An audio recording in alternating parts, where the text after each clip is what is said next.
Hi everyone, and welcome to another brand spanking new episode of Trip Around Multiverse with your host, the man who gets power from watching my kids watch me be beaten up relentlessly, Kyle Charles, and the well, I was gonna say, okay, no, I won't say that one because that's a line Nigel McGuinness would say. okay. You watched it live, so you didn't hear these lines. No, I watched it again later. I watched it when I came home and then this morning, but yeah. There's certain lines that Nigel used to describe Mariah May, even though it was her words, and I didn't want to say those lines.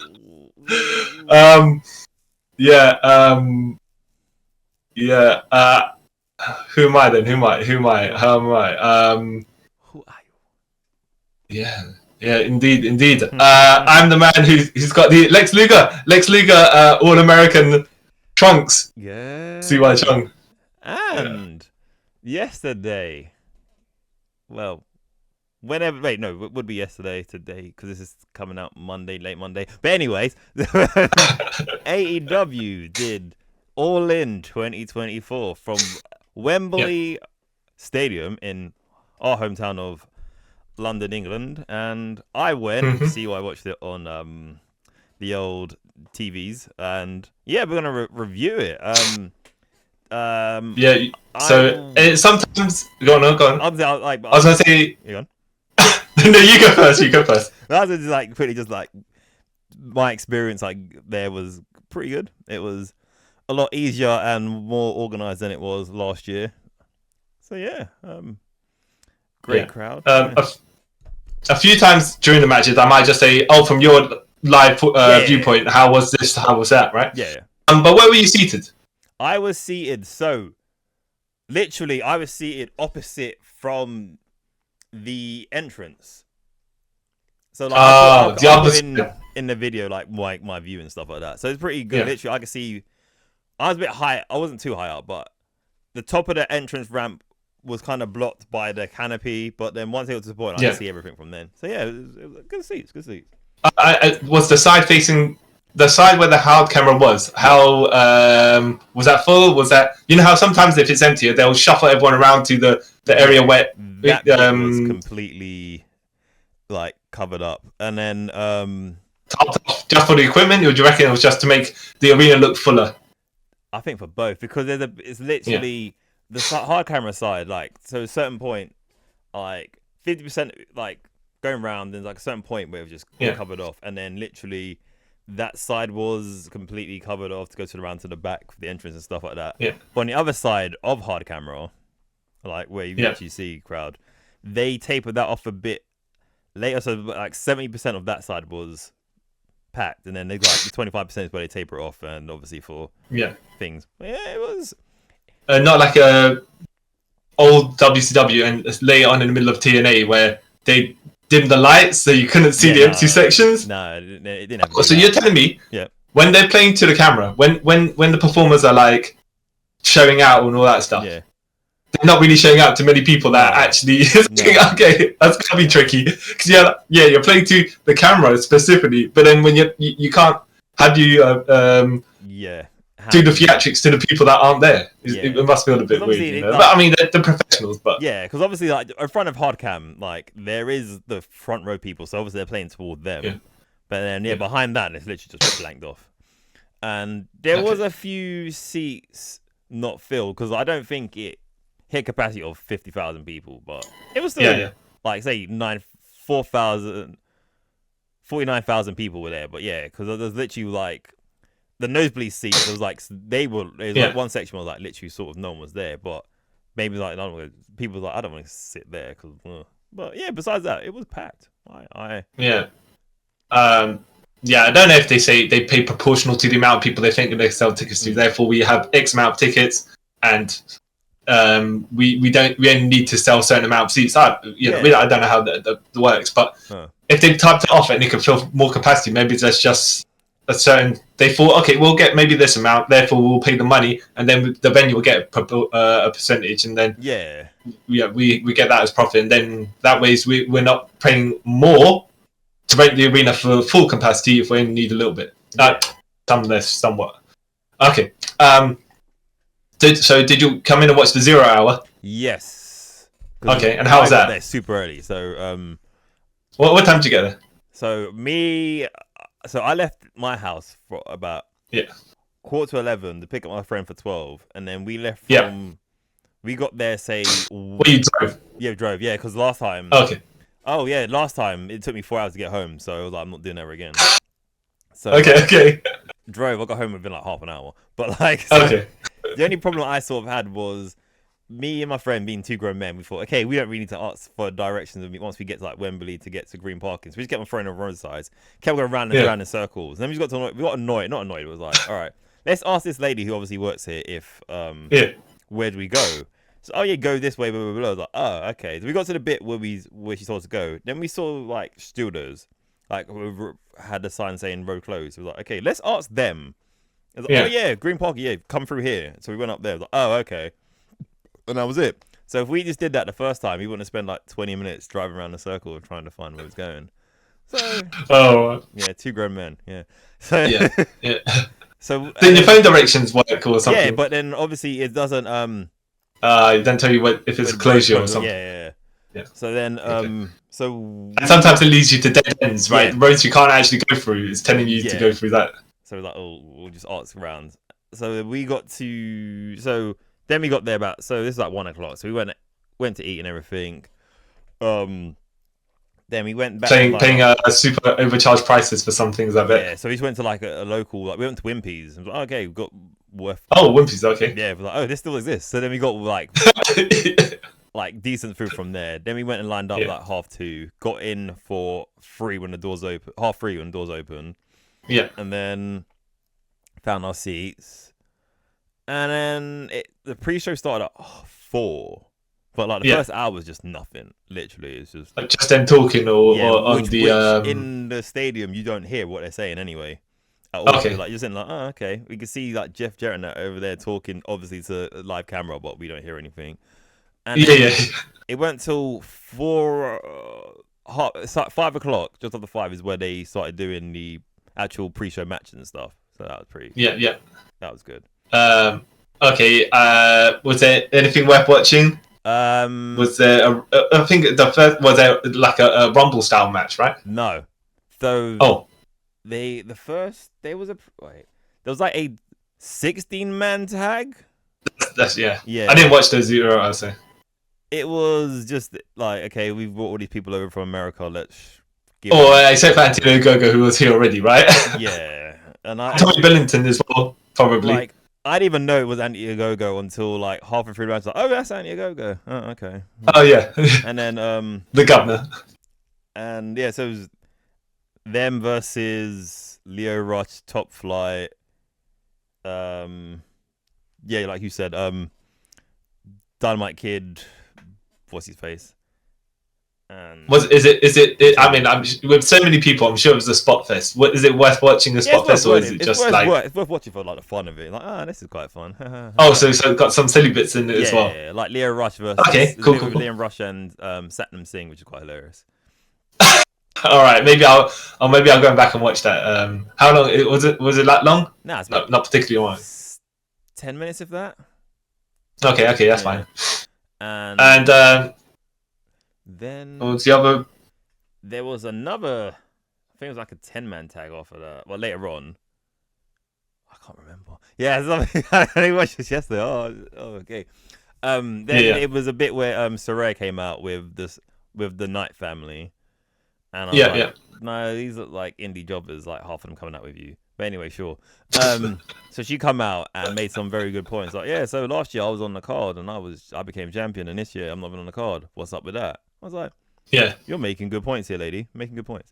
And then the crowd was just booing her. And like, oh, okay, sure. Okay. Yeah. And then Jamie Hayter came out, so she made her return. Destroyed. Not on the main card, strangely enough. Yeah, which I was said to my friends like. So she's been out for like a year, and then you debut her return on the 0 hour, not even on the main card. Sure, okay, whatever.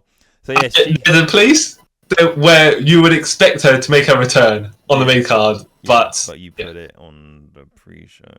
Cool.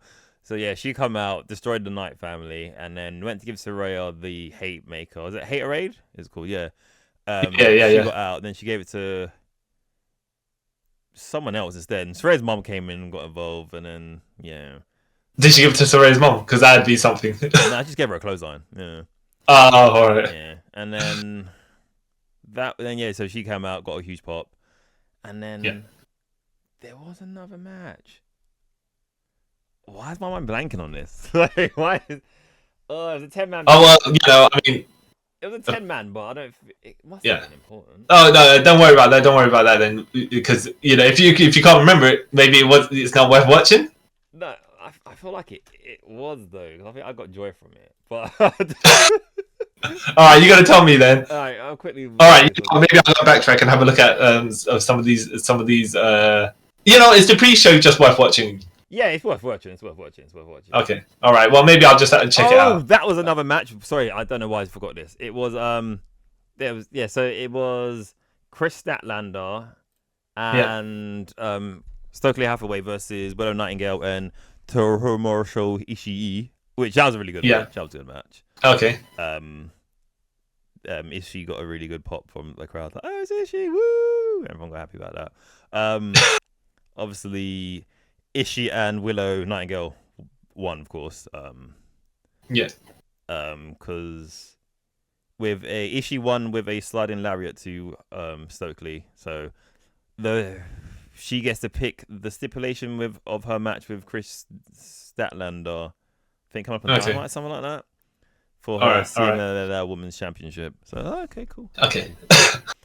All right. And then onto the main card. No, there was one more match for that. That's sorry. The 10-man match. Yep. So it was the Gates of Agony, which is Brian Cage and Cage of Agony. Sorry, where is Brian Cage and the Gates of Agony, along with two more people. I forgot who they were.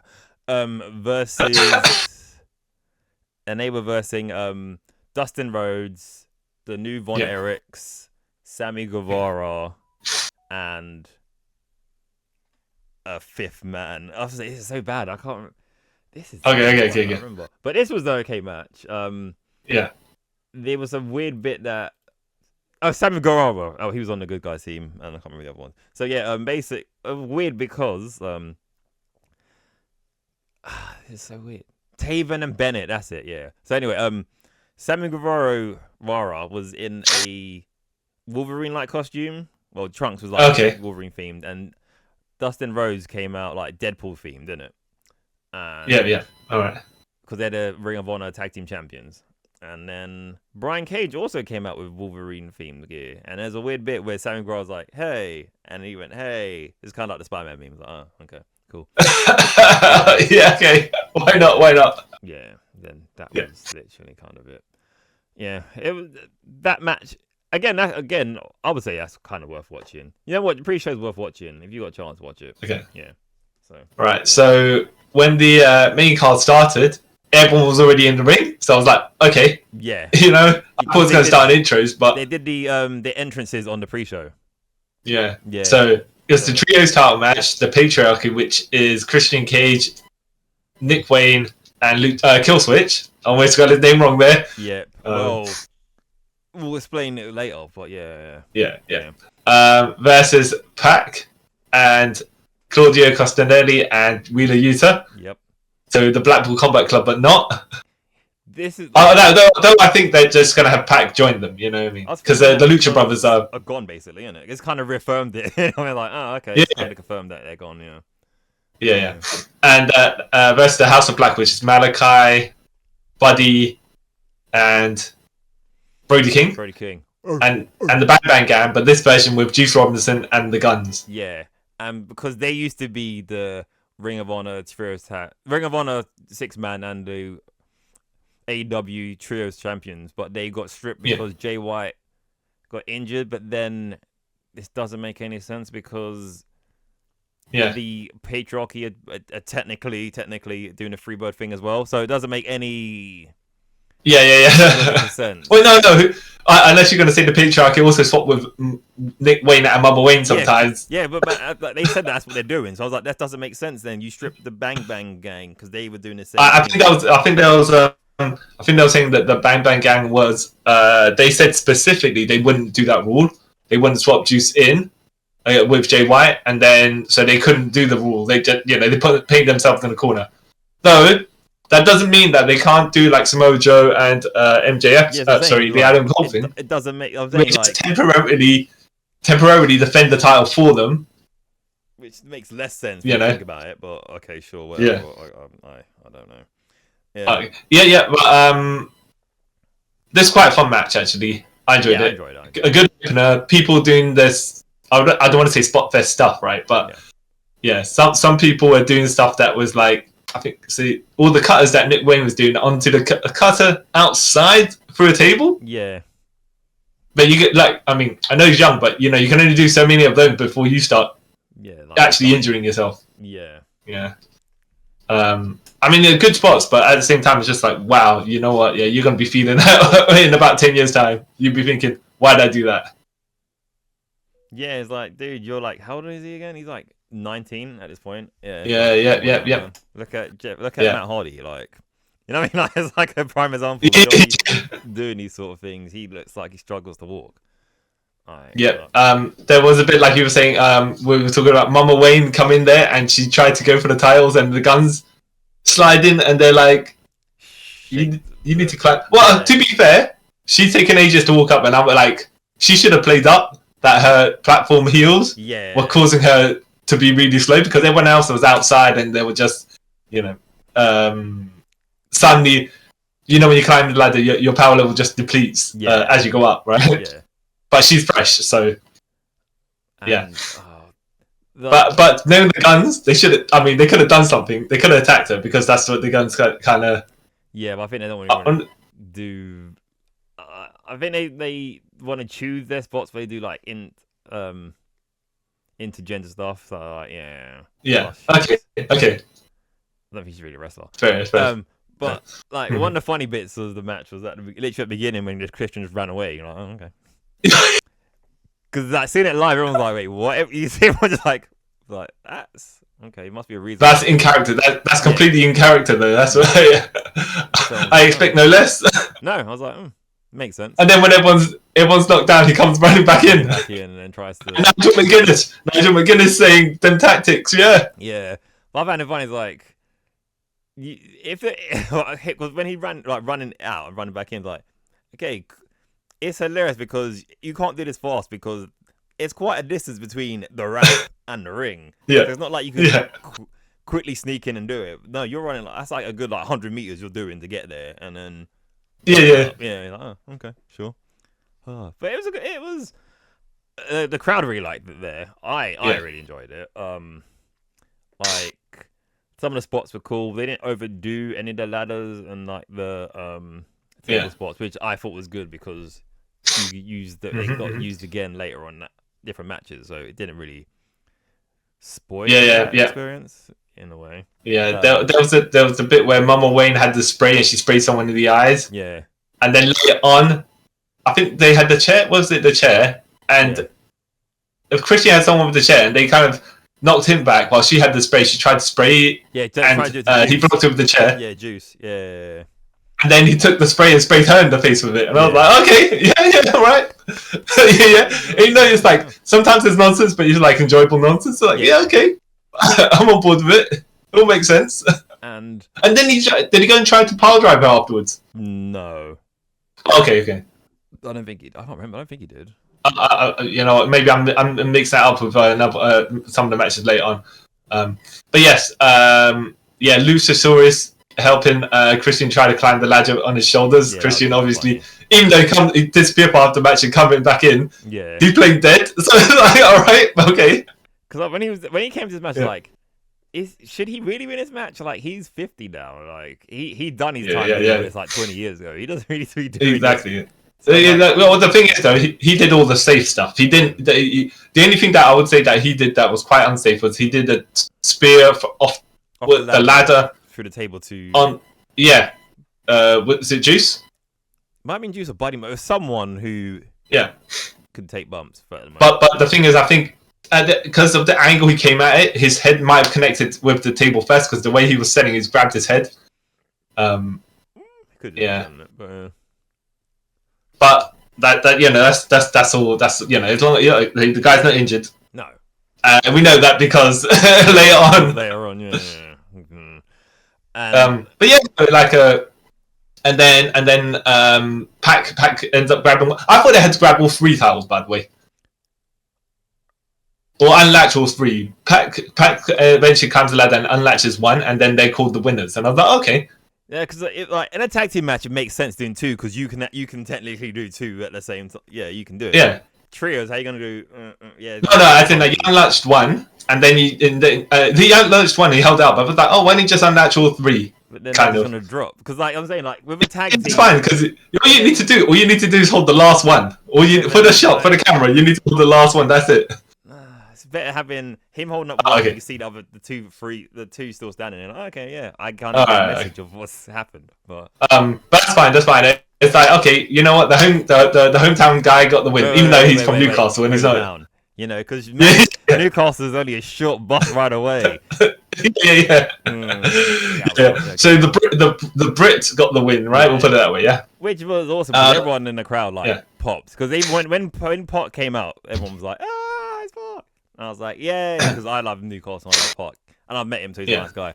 So I was like, "Yeah, it's Pot," and then everyone was happy for him. He got like a kind of extended like acceleration bit when it was all like celebrating and things. So that was awesome. So, and he's also the number one contender to the American/international title, depending on which. So, good for him that they given him some prominence and put him in the Blackpool Combat Club. Yeah. Because then you know what, I think he fits in there though. He does. It's not like he's out. Yeah. Yeah, and it'd be good for them to have like additional members. Yeah. Because Moxley's disappears for a little bit. Yeah, and Daniel Bryan's only a part of it when it's convenient. Yeah, exactly. Yeah. So he, I think it just helps them and him with the not the credibility because they have it, but just more the formation of the unit. Yeah. Kind of makes sense. Okay. Yeah, so then, Park's amazing. He's great. And I was happy that a Brit won. Also, I'll quickly go back. It's weird, yeah? Ant Go-Go didn't really get a huge pop, but Kip Sabian did, and so did Dynamite Kid's nephew. Okay, yeah, okay. I was like, oh, okay, this is a bit weird. All right, sure, whatever. So, yeah. Right. Okay. Onto the next match. Women's title, world title match. Which, actually, you know what? Because some people are saying this match should be co-main event. Would you have placed it further in the card? Yes, actually no. Like I see what they mean, but like. Okay, so if I was to swap it, I'd have swapped it with the other women's title match. I would, but I wouldn't, and I'll tell you why. Yeah. Like, because, all right, no spoiler. Actually, spoiler. This happened. Whatever. Put in any match after Ospreay and Oh yeah, it's true. MJF. Yeah, it would have bombed. Like we'll get to later on. So yeah, I kind of get why you put it here because it's like yeah. So. But then if I would probably I'd probably put the TNT title match first, then this match, then the world title match. Because you shuffle the positions. Because after Ospreay and MJF, you put a hardcore match. Then you can go back into like reset the crowd because their expectations are a bit lower. Yeah, and I think that other world title match would have benefited from a hotter crowd, which they were earlier on. But it seems like they started dwindling during that women's title match, and then the hardcore stuff came and they became a bit more alive again. Yeah, and back in the mood. Yeah, but we'll get into that match later on. Yeah. But look, this I was like, oh, it's an odd position to have here, but. At the same time, if you got the crowd and they're hyped up and they're ready to go, why not? Okay, so what the women's champion, Toni Storm versus the Glamour Mariah May, Timeless Toni versus the Glamour Mariah May. That I don't get that name. The glamour. I get it. I think it works. It just, she comes out. She's like, yeah. If, if she was the glamorous Mariah May, but the glamour doesn't make it's like wait.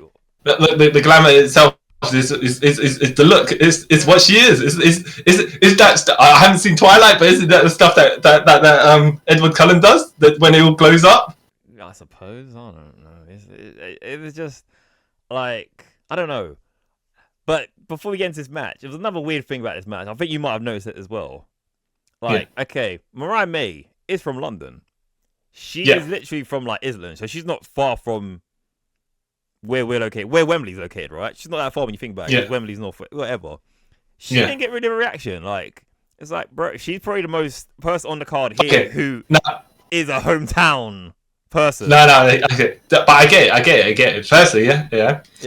She's a heel, and she's not like just turning face for the reactions of where she is. She's going full on heel, and she's staying heel through the match. The crowd should be like at least reacted. You know what I mean? Like, oh yeah, it's a hometown girl, not like it's her. Oh, okay, well, yeah. I mean, that's what I kind of meant. To be fair, Tony's also popular, so yeah, but like not being bad. Mariah May's more popular than Kip Sabian. Not being bad or anything, yeah. You know what I mean? So. And he got a reaction. He's on from nowhere near London. Yeah, I think they just the crowd didn't know what to make of it. Whether they should follow the storyline or whether they should cheer the person because of where they are. So they kind of like was in that. Okay, we respect them at the same time. We respect the characters. So what do we do? I get it because I cheered for Mariah May. I'm like, yay! I'm shouting. She's actually from here, and so a few people are. And so I cheered for her for the match because she's from London and I'm from London. So in Nigel McGuinness's words, he said that she was the whore they all adore. And he was clarifying that's her words, and I was like, okay, because Nigel's character wouldn't say anything bad about Mariah May, yeah. And then he said she is also this other word I can't remember, but the other word that they love to hunt. And I was like, okay. This is giving joking Lawler vibes. No, but he's saying that's what she said. I know, but still, it's like that's a weird sort of thing to be saying. Like... Yeah. Even though he's supposed to be a Mariah May stan, so. Yeah.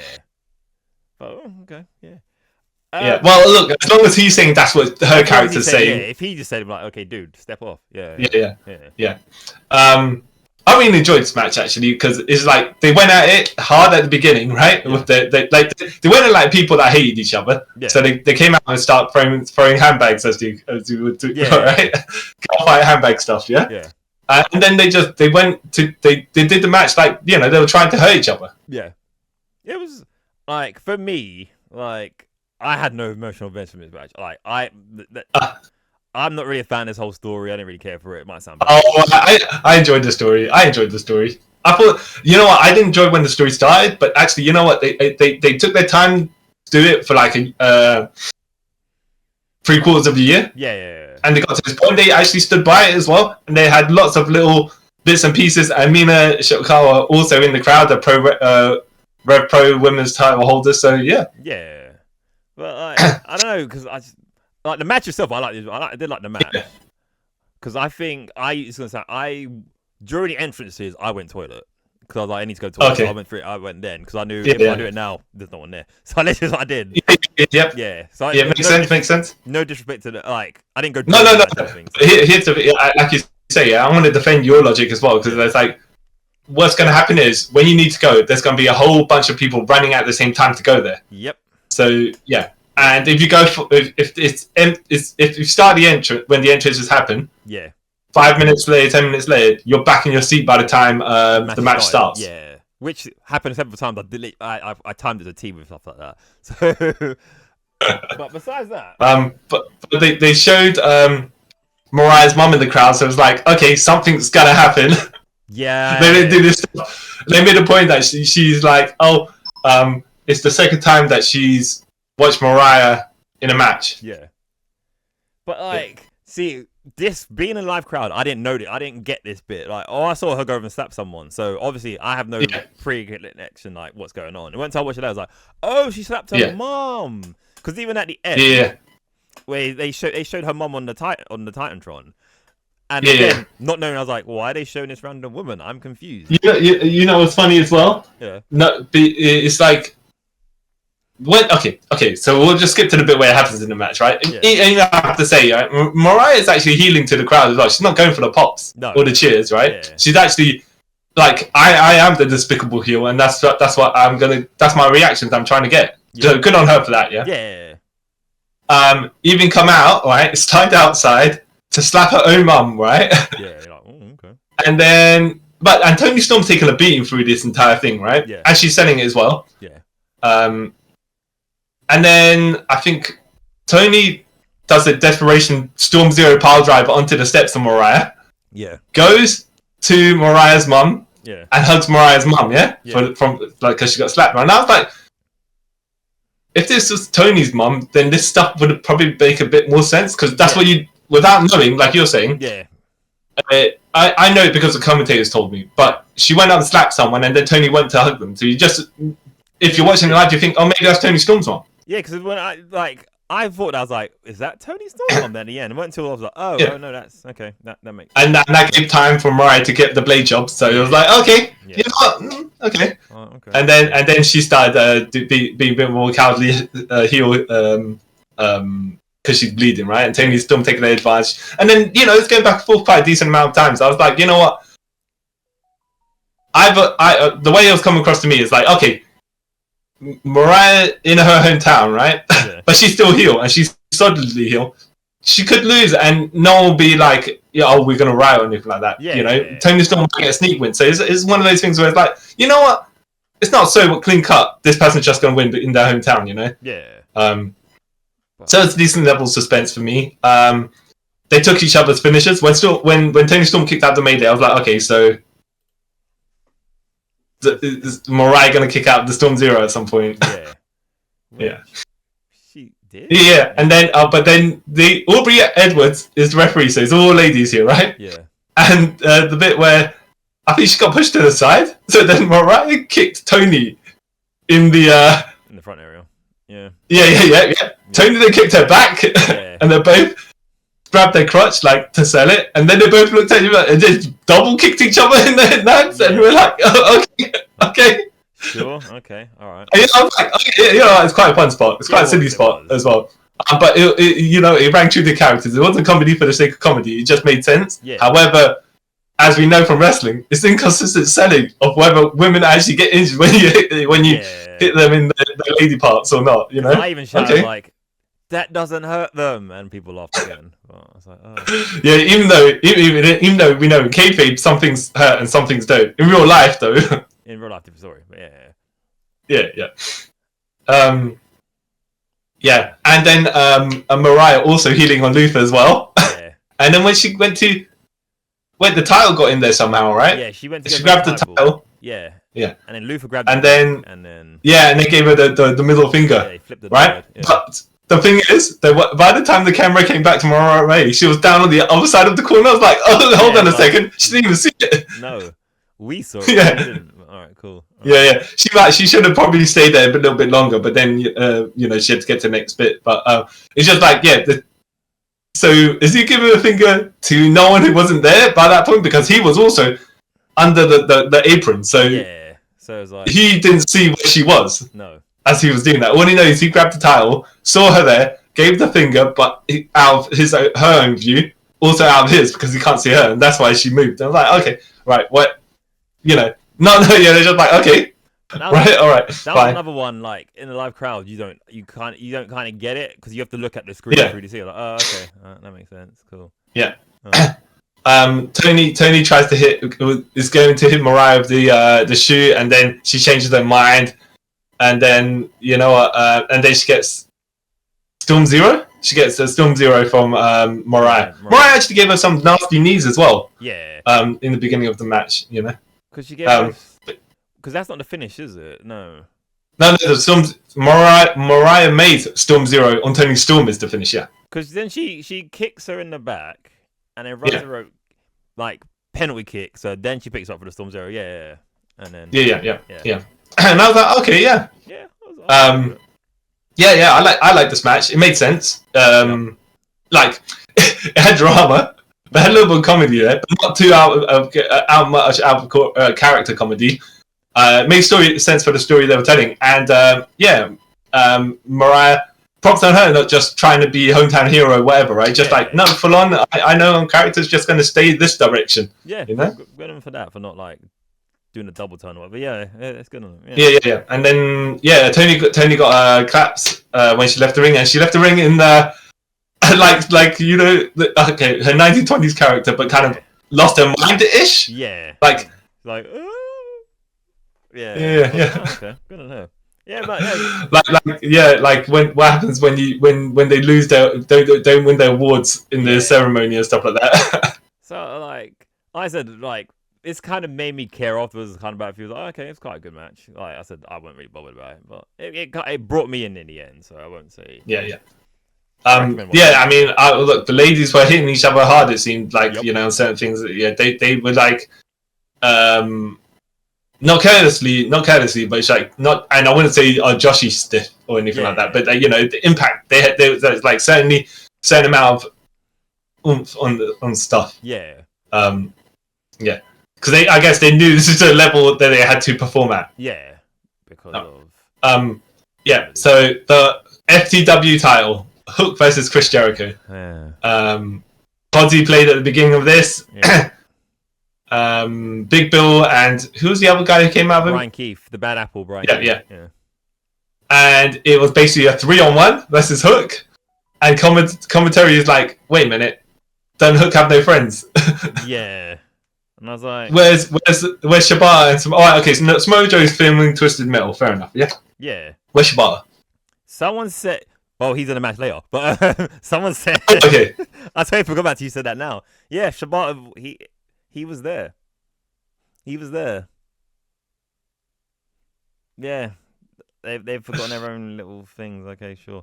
Because I didn't. Again, I didn't know what the match type was. So me and my friend were sitting there like, is this a handicap? A 3-on-1? Wait, what's going on? We'll assume that for the world, the FTW title just has no balls. I guess. Yeah. It's like, oh, okay, cool. This is weird. And we just carried on. Yeah. And I have to say, this was fine for what it was. Just like a gimmick match on the card. There was a bit where Chris Jericho had the bag, and he dumped the bag of stuff onto the ring, and I was like, I thought it was apples at first of all, and I was like, that's what I thought. Okay. And it went till I turned around because it was like a screen behind me. So I turned around, like, oh, I saw it was like, it's cricket balls. I was like, no. Yeah, because they were stitching on them, and I was like, wait, stitching on apples. Wait, it makes no sense. Anyways, cricket balls, and then Hook rolls out the ring and gets a cricket bat and starts hitting everyone with cricket bats. I'm like, okay. And then he throws up a ball, hits a cricket bat like it's a baseball, like at Chris Jericho. I was like, okay, but that's not how you play cricket, but okay, fine. And they started throwing cricket balls, and everyone like in my section was like, you don't throw them because that's like a lawsuit went to happen. Because say you miss and the crowd, cricket balls are hard. That will kill someone. Yeah. They're not like baseballs, because baseballs are softer, yeah? Yeah, like, no. Cricket balls, like, they've got oomph. Yeah, no. Yeah. And we was like saying, please don't do it. But yeah, it was quite fun. I think there was a bit where Hook tried to suplex Chris Jericho onto the cricket balls, but I was glad he missed them. Yeah, because landing on those things, like they're off the ground, like flat butt bump, fine, yeah. But when you're landing on something that's curved and you're off the ground and part of your body's, you could easily not break something, but miss a line, you know. Yeah, it wouldn't be nice. No, and. But what else did you think of this match? Because I have opinions. It was fine. Hook had the bandage over his eye, and then later on in the match, he took it off. Like, oh yeah, I could see all along. I was like, okay. Yeah, like really. So you're telling me you deliberately handicapped yourself 9% of the match? Yeah. For what? For what gain? I mean, like... Exactly. If you did it towards the beginning of the match, like Jericho, like where you pretend to be blind on that side, and Jericho's like doing like when Raiden's fighting Solid the Snake, and you just hit him from that particular side where you can't see, yeah. Yeah. And then when he thinks he's got the one up on Hook takes off the bandage, and he's like, yeah, oh, actually I can see. So I can see all along, Snake. But, yeah.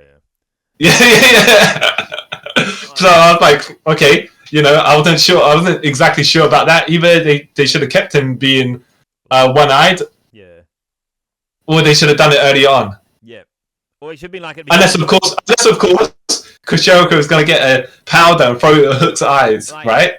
And then it's already, because it's covered, he takes it off and he can actually see out of that one. And it's like, okay. Because they, like, even though, like, I've noticed there's a lot of rinse and repeat, but anyway, in AEW. Yeah. Like, they could have just copied what they did with Moxley ages ago when Chris Jericho stabbed in the eye, and all that time Moxley was pretending that he was blind, and, like, before the pay-per-view, he revealed that he's not blind. You're like, oh, okay, that makes sense. Rather than go halfway through the match and then decide, I've handicapped myself enough. Let's make it an even playing field, and then take it. Not like you got power boost. Like that. It's not like it's a weird anime power boost or anything. It was just. And not only that. He's already got triple teamed, so it's like, still. it made no sense. Okay. But saying that, then when you look at the logic of this, right? Yeah. Hook deliberately debuffed himself. Yeah. And then he got attacked by other people, right? Yep. So the handicap is all on Hook's side. Chris Jericho still couldn't defeat a guy like that. It's like, well, is Hook's power level really, like, did Hook just do a freezer? Yeah. Yeah, see, this isn't my final form. Yeah. Yeah. Okay. But the finish came when, Hook had Jericho in the Taz mission, and then Taz came out to stop Brian Keith getting involved and put Keith in a quote-unquote Taz mission. It was like so loose. Yeah, it was like, he only hooked his arm, and then he hooked one arm, and then his other arm was kind of like on his shoulder there. I was like, yeah.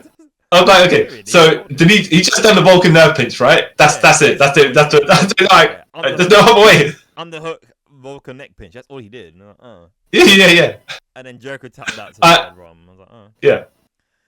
And this is where I started to see a pattern with Wembley and AEW. I was like, oh, so it's the second year in a row that Hook won his title back.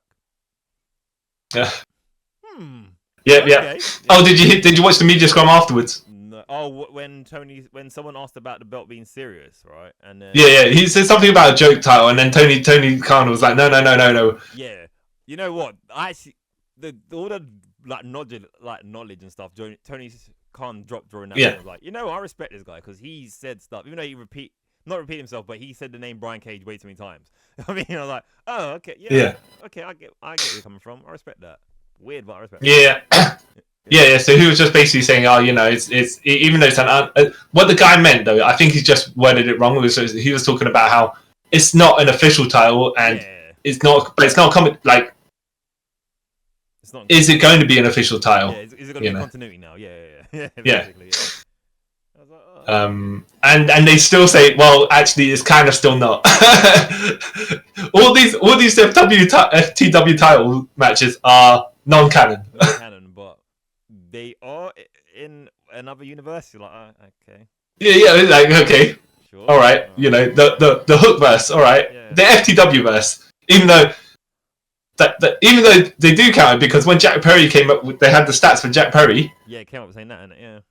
Yeah. Yeah. So if it exists or doesn't exist, I mean, you gotta choose put it one way or the other. You gotta choose a lane. I kind of felt like it's. I don't know. Maybe it's canon when we want it to be, right? Just like how Charlotte's in NXT title reigns count to her world title reigns, except when they don't. When they don't, yeah. Basically, that's what it is. Yeah. That's the best way of putting it. Yeah. All right. World Tag Team title. Did you have any more to say before we move on? Oh no, like some Hook's wrestling sometimes kind of reminds me of like you're playing. Some people might get my reference when I'm saying this. When you're playing one of the WWE 2K games and you got filled a star meter, and then they don't give you enough star meter for like your overall match ranking because you keep spamming the same move. Because that's what Hook kind of done. Literally was just suplex. Yeah. Oh, okay. Yeah. Okay, but I mean, the thing is, it's different, right? Like her angle and got standing where you used to be able to do stuff, but you vary the suplexes, and you're all right, yeah? Yeah, but it doesn't really vary it. It's like the same underhook suplex. Like, oh, okay, I get it. All right, you can do it. And I mean, Hook's fine. Hook's fine, yeah. But when he was doing the media scrum interviews as well, he came off a bit standoffish. Yeah. Maybe he's just kind of shy or whatever it is, you know. I don't know, but he just did. So I guess he needs a bit more reps. But yeah, I know what you mean. It's kind of like, come on, dude. You know. But he seems to be fine as it is, you know. Yeah. He needs to move on from the FTW title if they're going to make him do something. Yeah, that's the thing. They need to move him on from that because, like, dude. Because that title does or does not exist whenever we decide what we're gonna. Yeah. And so technically, that means Hook's like title defenses and wins that title. Do they technically count then if this belt realistically doesn't exist? You know what I mean? Yeah. Like, so what's his record? Yeah. What's his record? Has he had any matches then? Because it doesn't seem like he does. Yeah. Exactly. Okay. World Tag Team title match: Young Bucks versus FTR versus The Acclaimed. Yeah. And the Bucks came out dressed as Sgt. Pepper's Lonely Hearts Band, the Beatles, and I was like, all right, I get this. I don't know how many people. There was something else later on as well when we get to it that I was like, how many people will get this? Reference, but I got it, and they had the mustaches as well. I was like, okay, you know. I get it. Because for a minute, when we were saying when the Titantron came on, it was like my friend, because he doesn't really follow wrestling. Like literally, before we go there, I kind of explained to him what's going on. So he's like, okay, cool. And then he's like, their music doesn't suit their Tron. I was like, it doesn't. And then when he came, I was like, it took me a second. I was like, oh, yeah, it's the Beatles. Yeah, I get it. Okay, yeah. But you know, I enjoyed this match. It's like it was a fun match. People do Sesame Daddies. Sesame Timbers and what, not as much. They really toned down the amount of super kicks they usually do, though. Yeah, which I was quite upset about because I was there for a super kick party, and little kids sitting on our row as well, and he kept on shouting out "Super kick party." I was like, "This guy knows he knows what we want." But then we're gonna crowd shouting "F the Young Boss," like, "No, that's not nice." Yeah. Nice. Well, they're meant to be heels, so yeah. I cheered for them anyway. Yeah, and there was a bit where is it? One of the Bucks had Dax in the. They had them in the EVP trigger. Yeah. And then one of the Bucks got pulled out, and then Max Caster came in, and then. And Matt Jackson's like, no, come on, we can do this, we can do it, right? And I actually thought Max Caster was just going to turn on him, like, what's this guy doing? No, he actually gave it to him, right? Yep. But then everyone won different team members doing their tag team finishes. And I was like, okay, fair enough. Caster helped Cash do the Shatter Machine onto Matt, and that was quite fun. I was like, that was a good little spot there. Cool. Wait. Yeah. But I enjoyed this match. They all the matches so far, you know, they like, even if you're gonna say Jericho vs Hook wasn't a great match, it was entertaining for the match type it was. Like, I think as well, the crowd also helped the like a good crowd can bring a less match up. Yes. Even though these matches have been good so far, it's like, but they've been extra hyped because the crowd is all into everything. Yeah, which was pretty cool. Like you said, there's like cool spots. There wasn't anything like scary because like a lot of like kind of these FTR matches, Young Bucks and that, because they all got all out. Sometimes you're like, oh, something scary is gonna happen, but no, nothing really. No. The scary thing really was when Daddy Ass came out and done the fame ass and stuff, like, oh, when you're at celebrated age, be careful that, mate, be careful. But that was about time I got scared. And then the Bucks won with the EVP trigger. Yep, the right team won. Yeah. And I'd say Dax Harwood, he sold it like he was dead. He just lay down there after he's just like completely gone. When they covered him, he like wasn't moving. It was just like, you know, like he was asleep. Question though, before we get into the next bit of this match. Yeah. Their match from last year. Oh, no, by the way, sorry, I was going to say he got Dax also got hit with the title before he took the EVP trigger, so that just been like double time. Yeah, because there was an Irish whip. So I'll quickly set that up. Nick had the belt on the outside. It was about to bring it in, and then he got knocked off the apron, and then Dax went to give Matt the Irish whip. He reversed it, so. Dax went into the ropes. Nick came up, hit him with the belt, and then he went down, and they done the EVP trigger and won. Did their match last year? The Young Bucks won, right? You know what? I can't remember. Yeah, can't remember. Yeah, no, but so the Bucks are 3-time tag champs. Yeah, and I don't. No, I think they lost last year. Because they won the titles. Yeah, because the FTR came in champions, left champs, isn't it? Yeah. Okay. And then, and then we got some guys dressed in Liverpool like football gear come and attack. Oh, we'll go to shove the Young Bucks, and I was like, oh, is this kind of one of them hometown? You know, they actually got some football players or whatever to like they want to get the crowd. No, turns out it's the grizzled young vets. Even though they're not that young, from NXT, even though it's not really a crossover, but yeah. No, well, they left NXT. Yeah. And then they was doing the rounds, and now they're maybe signed AEW. Who knows? Because I don't know. So I think that's their next. That's a feud for someone. I don't know if it's gonna be FTR because they beat up FTR afterwards. Spoiler. And then, yeah. Or is it gonna be the Bucks? Because I don't feel like it's gonna be the Bucks. Well, there's possibilities. We'll see how that works. Yeah, I feel like it might be FTR first, then the Bucks. Yeah. Yeah, so they gave him a lariat leg sweep combo, yeah, while shouting "Grit your teeth." Which looks really slick, by the way. Yeah. I was like, oh, okay. And then they went out shouting, kept them shouting, "Grit your teeth, grit your teeth." Yeah. Yeah. Because that's how people from Liverpool. All right, so Casino Gauntlet match for a world title shot whenever you decide you want the world title shot, apparently, right? And this match was amazing. Yep. Yeah. Well, and yeah, I'll go to it later. Well, after we talk about the world title match, basically they were saying people were thinking, all right, someone's going to cash in at the end of the pay-per-view.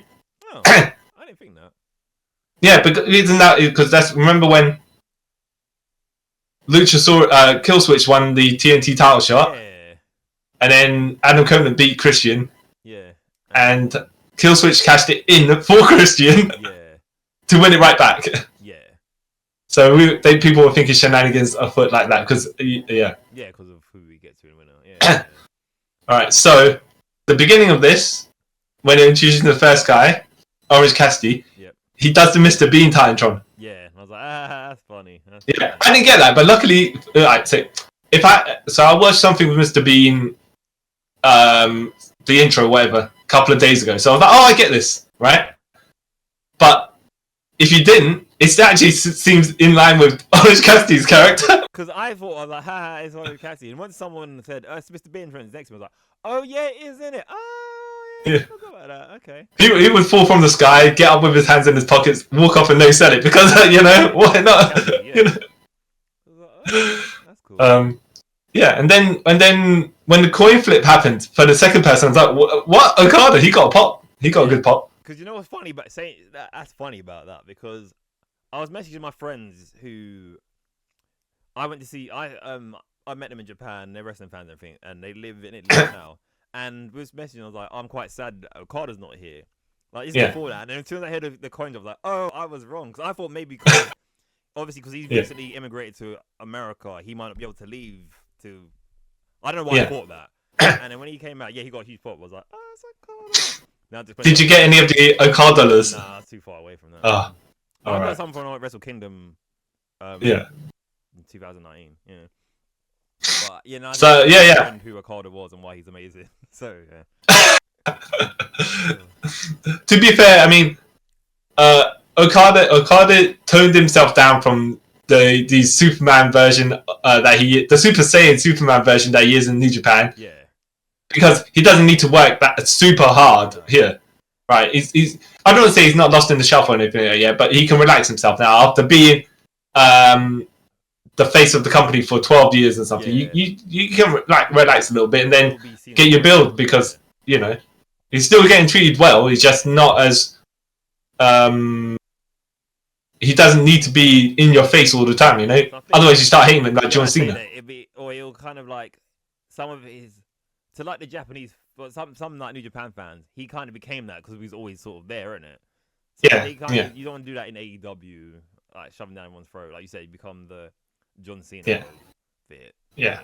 So I'm glad. So So then then the third person in this match, did he give you a big massive pop? Did you recognize the theme music? No, I didn't recognize it. And when everyone's like, "Oh," I was like, "Yeah." When you looked at the entrance, right? Yeah, I was like, "Oh!" So we all popped. He got a huge pop. Like everyone went crazy. Yeah. Yeah, he came out in his Desmond Wolf looking trunks. And he looks in great shape as well, man. I was like, "Oh wow." Yeah. He looked happy to be there. Yeah, and he was doing the stuff that he was doing back in the day when I saw him as Desmond Wolf, or Nigel McGuinness stuff. Not the headbutts though, none of that, right? But all the technical stuff. Yeah, I was like, oh great, good for him, man. And he wanted to smack people with that clothesline, but people kept on ducking them. Yeah, nah. They saved it for the moment. I have to say as well, as this was a decent amount of time this match was, and he was in for his segments. I like Nigel McGuinness, but he was like, he didn't need to be in the match all the time, and I don't think he at this point coming back so quick for this, he could have done like a 20-minute match or something like that. No. But he knew his spots and knew when to be in there, and I was like, good. They didn't just throw him right in there and exhaust him because he wouldn't have the gas tank at that time. No, even if he's been training for it is a different story, but like doing it after it's not the same because even a lot of people say that about wrestling. Yeah. So that was cool. I was like, oh, yeah, and then we got Zack Sabre Jr. coming in as well, and they were like, he's the #1 contender for the IWGP title after winning the G1. Yeah. And he wants an AEW World title shot. I'm like, okay, Zack Sabre, you're getting a bit greedy, but all right, you know what I mean? Why not? Yeah. And then he had to showdown with Nigel McGuinness, and I was like, okay, how are we going to do this? And they just start tying each other up. I was like, all right, okay.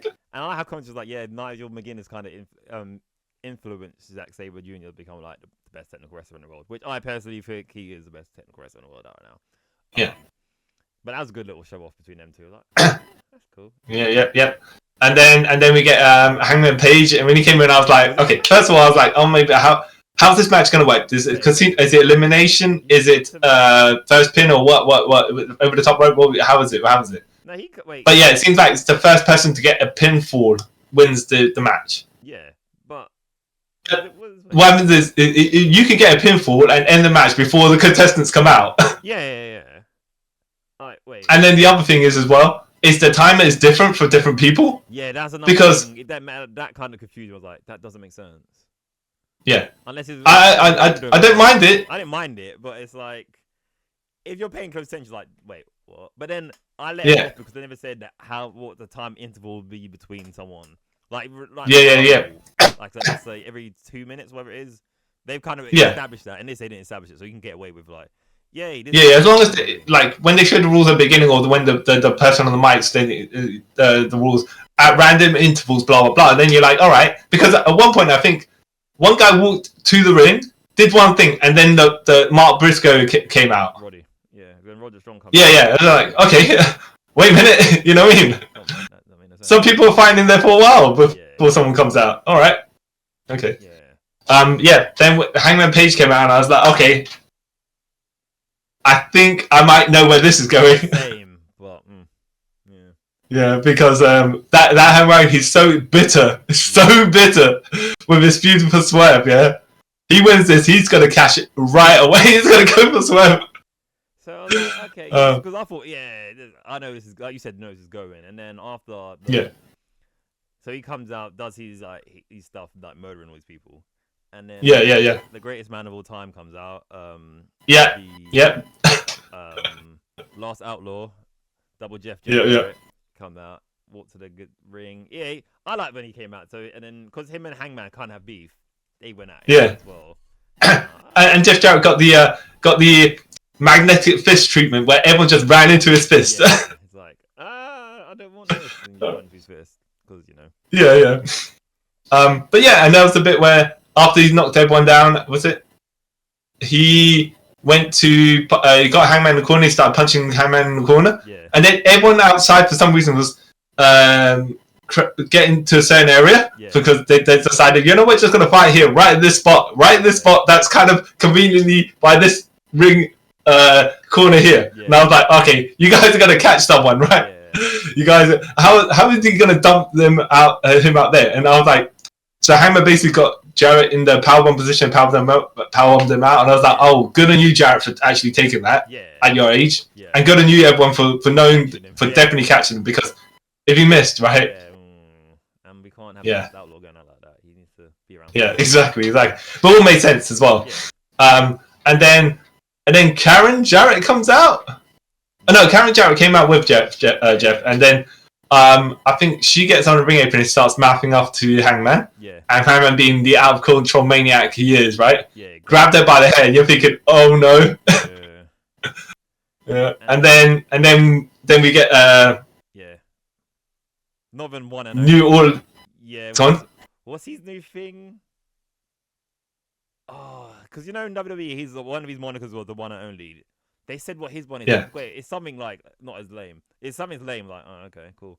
But then see the thing, I'm like, oh, and then he comes out, it's like Richard O'Shea. I'm like, oh, Ricochet, and then this would, like, I said to my friend, I can't spot for myself. It would have been awesome if someone didn't let it slip on the internet yesterday that he signed to AEW. Yeah. Like if he just come out like, oh, cool, Ricochet, even though it's awesome that he's there, but like, you tampered it already, cool. And I guess this was a good way of him debuting because he doesn't really take a loss. No, but he gets all his flashy stuff, and like everyone's conveniently on that side to catch Jeff Jarrett.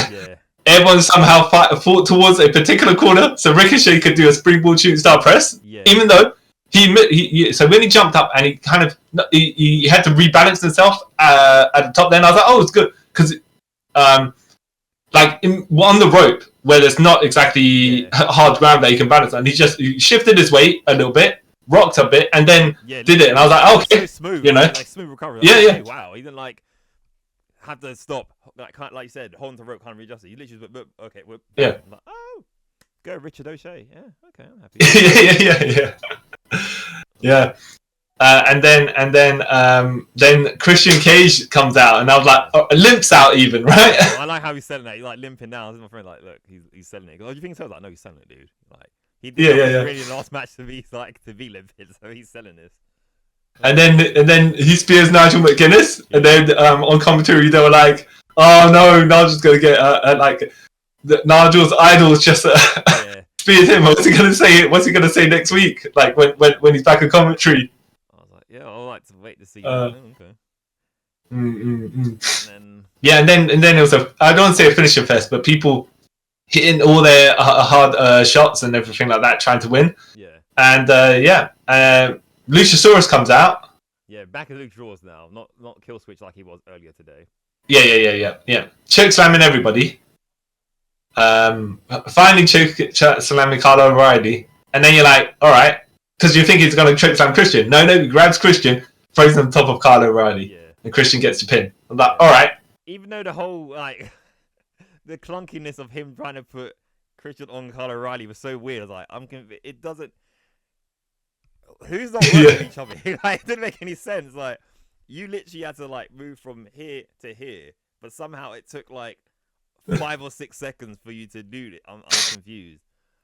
And then Christian won, and everyone's like, "This is weird."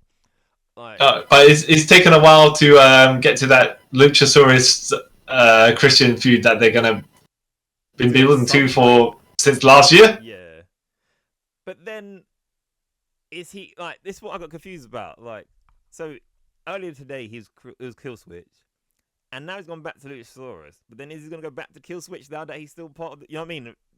I'm confused. Or it could be like Christian says to him, "You done good. I bestow you back the name of Luchasaurus." Yeah, or they realized that kill switch wasn't working, and so they were like, "Yeah, Luchasaurus makes more sense because you're gonna see the guy hasn't changed anything aesthetically, so you're automatically gonna think you're always gonna assume he's Luchasaurus. So let's just nip it in the bud now, which kind of makes more sense. But they're gonna make something. Hopefully, they explain why. Yeah, I think as much as some of the other people could have won, Christian makes the most sense for later on. After the world title match. Okay. The win of the world title match. Yeah, but it's an easy dub though. But yeah, that's what I'm saying. But he's that's not what I'm saying. It's just like okay. To be fair, actually, he was number one contender for Swerve for no reason. Yeah. Way back when. But then they logically explained it, but it still was no point. It was like okay. Yeah. And I was like, okay, so either he gets his rematch with Swerve, or he gets to have a match with Daniel Bryan later on.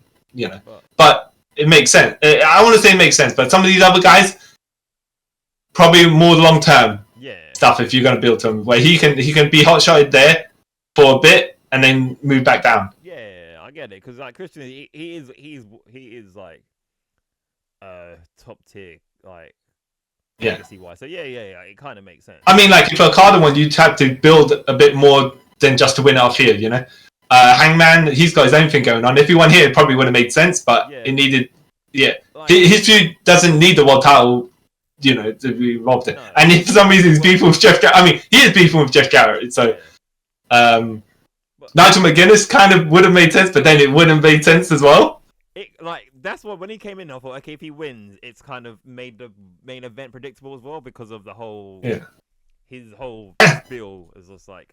Yeah, Kyle O'Reilly and Roderick Strong and Mark Briscoe are not near the AEW World Title peripheral. Yeah, even though Zack Sabre is part of another company. Yeah, exactly.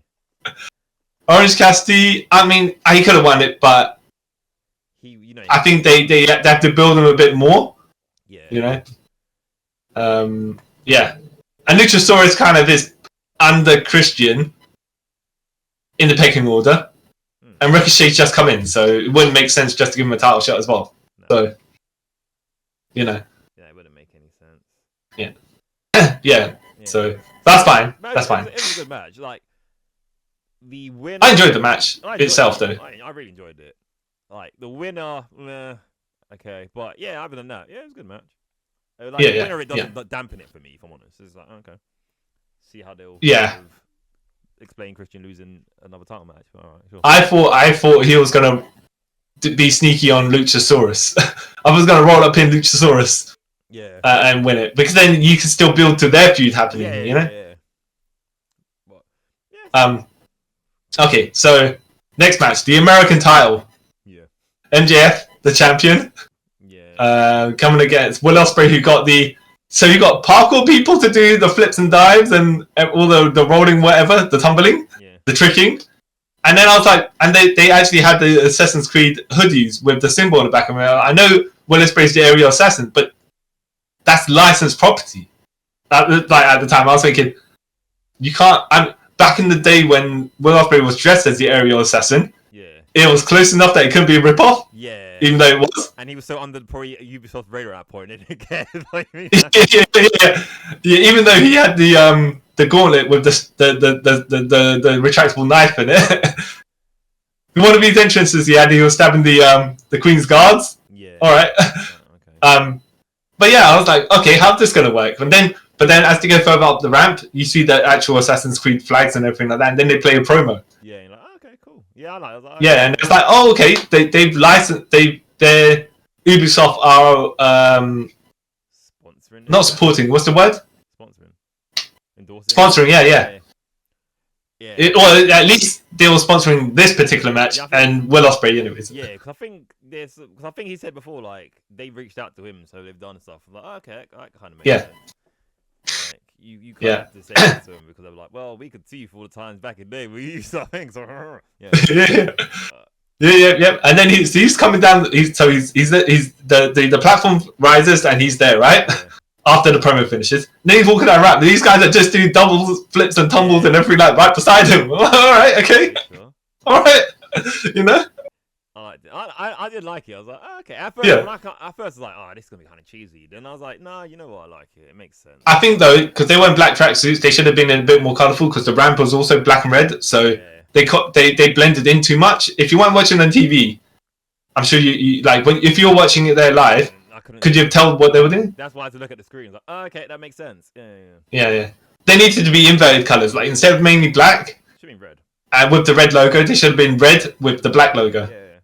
Well, I get where they're coming from. Like, obviously, when they turn off the lights, and then you got to do the black. But yeah, I get what you mean. Yeah. But yeah, no. Yeah, this match was really good. Really good. They built some. Okay, there was the bit where. What Ospreay? What was he doing outside? I think he tried to dive on MJF, and MJF caught him and did a tombstone on the outside. Sasuke special, and then for the second time, and then MJF caught him and gave him a tombstone. And he Will Ospreay didn't seem to sell that for long. Let me put it that way. No. That should have done more damage than it did, you know. Yeah. Yeah, and I should have sold it a bit longer, but yeah. And there was did he do a flip pile driver onto the apron, or am I thinking of one of the other matches? Nah, he did Palomar Sunrise on the apron, Yeah, MJF did it to Ospreay, and there was some cool bits where they were selling that they were trying to do a move on each other, right, at different times. Yeah. And the person who was going to take the move just kind of flopped down because they were too beat up to take it, which helped them miss the guy trying to do the move missed it because of that. And I was like, okay, yeah, all right. Okay, that makes sense, I guess. Yeah, I think he went to do an Oscar, and MJF, instead of like standing to take it, just kind of fell on his knees because he was so beat up, and Ospreay just then hit himself on the ring apron. Yeah. Which is okay. We got to allow it for all these moves, but it's like when you're doing a moonsault on someone, and when your opponent takes the damage, they sell it, right? But when the opponent moves, somehow you double damage yourself. Right, wait, what? You should be damaged. Yeah. Fine, but whatever, right? This is wrestling, Somehow when you, I never got it when Paul London used to do the drop salt. Yeah. So when people miss a moonsault, they sell. But he hits a drop kick that's a moonsault, and when he hits the ground, he doesn't sell. He's straight back up, It's like, yeah. All right, whatever. Wrestling, right? Yeah. Makes sense. But yeah, no, it's really this really cool. This is a really good match. MJF playing the overly patriotic heel. Yeah, I was about to say foreign heel, but no. Well, technically. Yeah, well, no, because he is in the sense that they're in the UK. Yeah. So yeah. And Will Ospreay playing her hometown hero. But yeah, no, some good stuff going on here. I think I like to see more matches of these two because I feel like they gel pretty well. Like watching MJF, like sometimes I feel like MJF's a bit meh, but then like watching like matches like this, like he is pretty good. Like he's pretty smooth and stuff like. Yeah. Like when there was one bit where it stuck out to me, I was like, MJF's awesome. Where Ospreay, he does that kick with flips over you, and then gets a standing security, and like how MJF like took the moves looks so slick. Like you couldn't tell that he put his hand up to block the kick in it, and like that's how slick he done. Like, oh, okay, yeah. And there was, I have to say as well, I give credit to MJF on something else as well. So when he went to, I think shoulder, Will Ospreay's on the apron and MJF went to shoulder him. Yeah. Right? And Will Ospreay stepped to the side so MJF missed. Yeah. But instead of like doing just standing there waiting, right?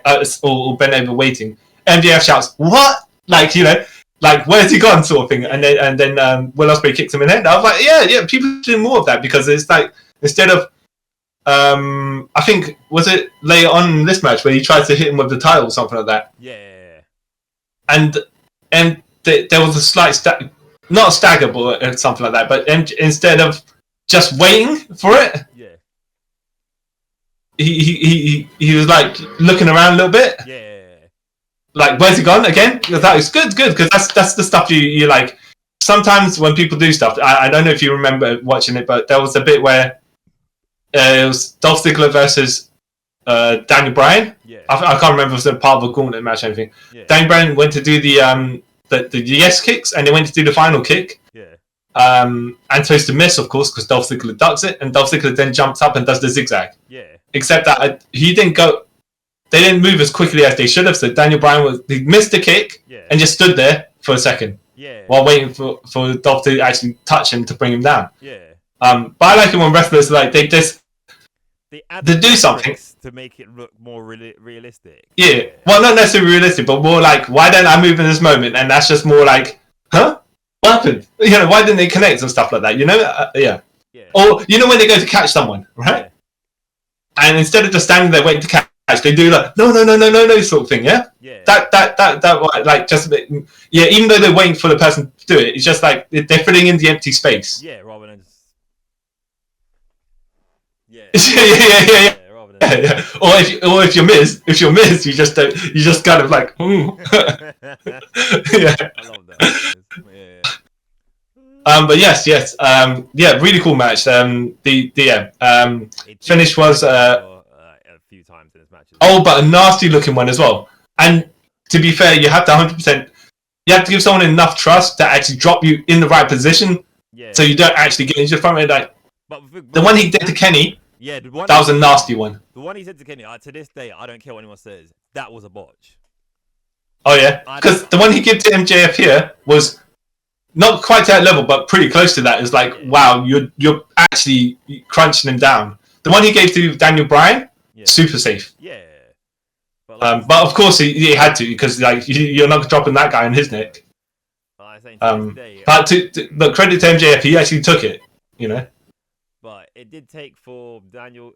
So the setup sort of was like he went to get, because apparently the diamond ring got stolen. Apparently. Yeah. And I reckon he probably just left it at home in America by accident. But anyway, and then he brings out something wrapped in tapes. I guess it's meant to be like brass. The old school brass knucks that are not brass knucks because they're wrapped in plastic. They're plastic nuts. I don't know. They used to have in WCW, but so he went to hit. He got them out. I was going to go and hit Ospreay with it, and then a masked figure comes out, stops him, and everyone's like, "Who is this?" For a second, I thought it was Adam Cole. Like, no, he's too tall. Not being no respect, like, you know, I was like, no, he's too tall to be Adam Cole, and not as wide. Yeah. You know what I mean, like, it's no insult, but like, and then Then when we took off the hood, I was like, oh no, it can't be Adam Cole because that mask fits on too perfectly with someone who has got hair in it. So so he pulls it off. It's Daniel Garcia, which I think is trying to say that he's not leaving AEW.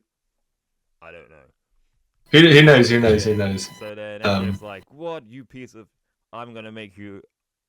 Basically, you're going to... And I have to say, MJF, I was picking up his swear. His swear was to pick it up on screen. I'll tell you that. But luckily, he didn't say any F-bombs. He's cool. Like, he used the S word. I was like, okay, cool. Because normally MJF would drop all the F-bombs that he wants. Well, how loud was it, by the way? Could you hear it on... No. Okay. No. So then he's doing that. So this gives Ospreay time to refuel his spirit bomb, and then put the energy into his elbow to do the hidden blade, and then picks him up, gives him the Tiger Driver 90. What is it? This Tiger Driver 91, right? Yeah. And does it, gets the free, and becomes the not American champion, but the international champion, because Christopher Daniels comes out and goes, "Here's the original belt back. You representing the world now, not just America." And everyone gets. By the way, as well, after when he got Tiger bombed, the ref wasn't there to count right away. Yeah. So it was like the crowd was counting, and I think it got to there was 1, 2, and then the referee started counting as well. And I thought, maybe MJF will kick out, and he'll just have to give him a hidden blade or something. Yeah. No, he stayed down for it. I was like, okay, fair enough. Cool. Right. Fair enough. Yeah. So he wins. He got a huge pop. I thought, by the way, as well, when Christopher Daniels came out and presented him the title, I thought he was going to give him the UK title, and I was like, don't do that. I was like, don't do that. No, don't pander. No. Yeah. So, that was cool. Great match. Yeah. I by the way, you know how this... Okay, so the international title, when it started off, it had decent length title reigns. Yeah. Except when Moxley lost it to Rey Fénix, who then lost it to Orange Cassidy because he wasn't supposed to win it anyways, right? Yeah. And then Roderick Strong won it just to be a transitional champion to Will Ospreay, who then pissed me off so much. Sorry, but yeah, I think you know what, if they were going to do the MJF thing, they either should have had MJF win it off Roderick Strong because it still wraps up the Kingdom storyline. Yeah, exactly. It's just like, you know, but he also deserved a decent length title reign at MJF, so yeah. And it just seemed like he transitioned the title back to Will Ospreay. It was like, okay, you know. Because, like, yeah, it's one of those things, technically, so you built up that whole thing of Roderick beating Orange Cassidy to get the title, right? Yeah. And then he loses it, like, literally, like, not even a month later to Ospreay. It's like, you could have just done... Yeah.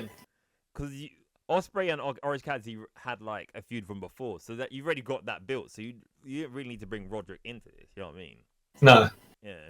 And it's like you said, the Kingdom, it kind of killed the Kingdom, because what are they now? Sorry, Undisputed. Yeah. Exactly. And going back to this match before we move on, and like I love this match. This match was amazing. It's kind of brought me around to Ospreay, because you know I have a weird thing with Ospreay, but anyway, it's kind of yeah.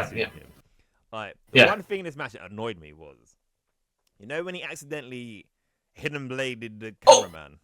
Yeah. And the whole bit where he was like, "Oh, is he all right?" took way too long. I was like, "This, come on, dude! Right, you're too much. You're too babyface at this point. Just like, okay, he's all right, dude. You here? Look after him and carry on the match. It's not like, oh no, by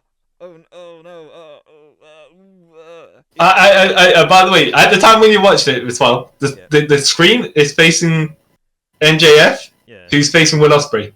But then, I mean, so with Will Ospreay behind him, running to do the hidden blade off the apron, right? And then when the camera moves to the side, he then hits the other cameraman. It's like, why have you got two cameramen?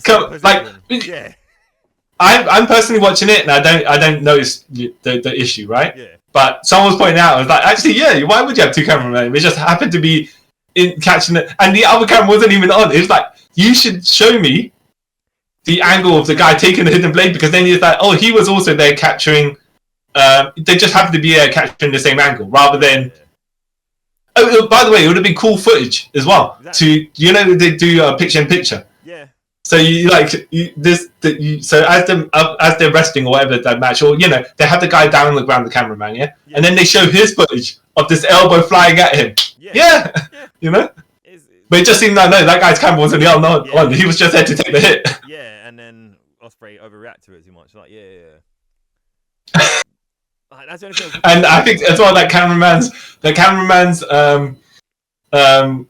socks and the cameraman's boxers as well. Yeah, it's like they're super colourful. It's like, dude, you're just there to get hit and lay down, right? No, man, you're gonna come up with the most colourful stuff just to.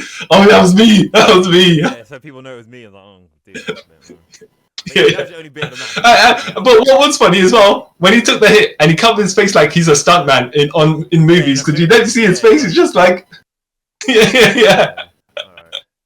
Sure. But that's the only bit of the match that took me out, for a second. Like, no, but I really think they should have just, if they showed the footage, then it would have had more, made more sense for them to be there. But you're saying what took you out was Ospreay was just there with this guy way too long. Yeah. Besides that, great match. I'll say, if you can, seek it out. Wait, did you have a view of that cameraman? Because all he did was disappear from the. We never saw him again. I totally forgot after that. I just stopped caring. I was like.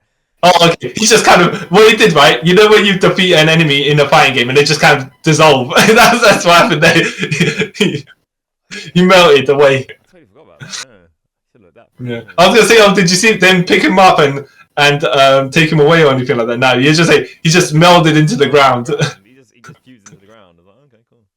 There he is. Yeah. And then he turned into the coins, and Will Ospreay's like, but pocket them for stat points. And yeah. All right, so yeah. Yeah, TBS title match: Mercedes Money versus Britt Baker. Now, Britt Baker come out normal. Yep. Mercedes come out in her English chariot with the royal guards and the corgis and everything like that. And I was like, all right. Yeah. no, I get it if it's deliberately being pompous. Yeah, but You know, for the character. Okay. there was there was one bit like where it kind of is hilarious when you're watching it as well. So those guards bring her in, yeah, and you know, Yeah. the royal guards are not meant to like do anything, just stand there. So all the ones on the floor got the memo, right? So they all just stand there while she's doing the CEO dance, yeah. And then you see the guy sitting on top of the chariot, going, and all that stuff. Like, bro, you've probably just got yourself like never getting a job again. Like, you're not meant to be doing that. I'm pretty sure. No, because the other one's just standing there like, okay, we're doing good at our job, and he's just like, yeah. I was like, oh, bro, no, your extra work is gone now. You're never doing any jobs again. But yeah, and Camille coming out with Mercedes money as well. Yeah. This was a fine match, but it just, I think, I don't know, it just didn't have the amount of crowd interaction as all the other previous matches had. Yeah.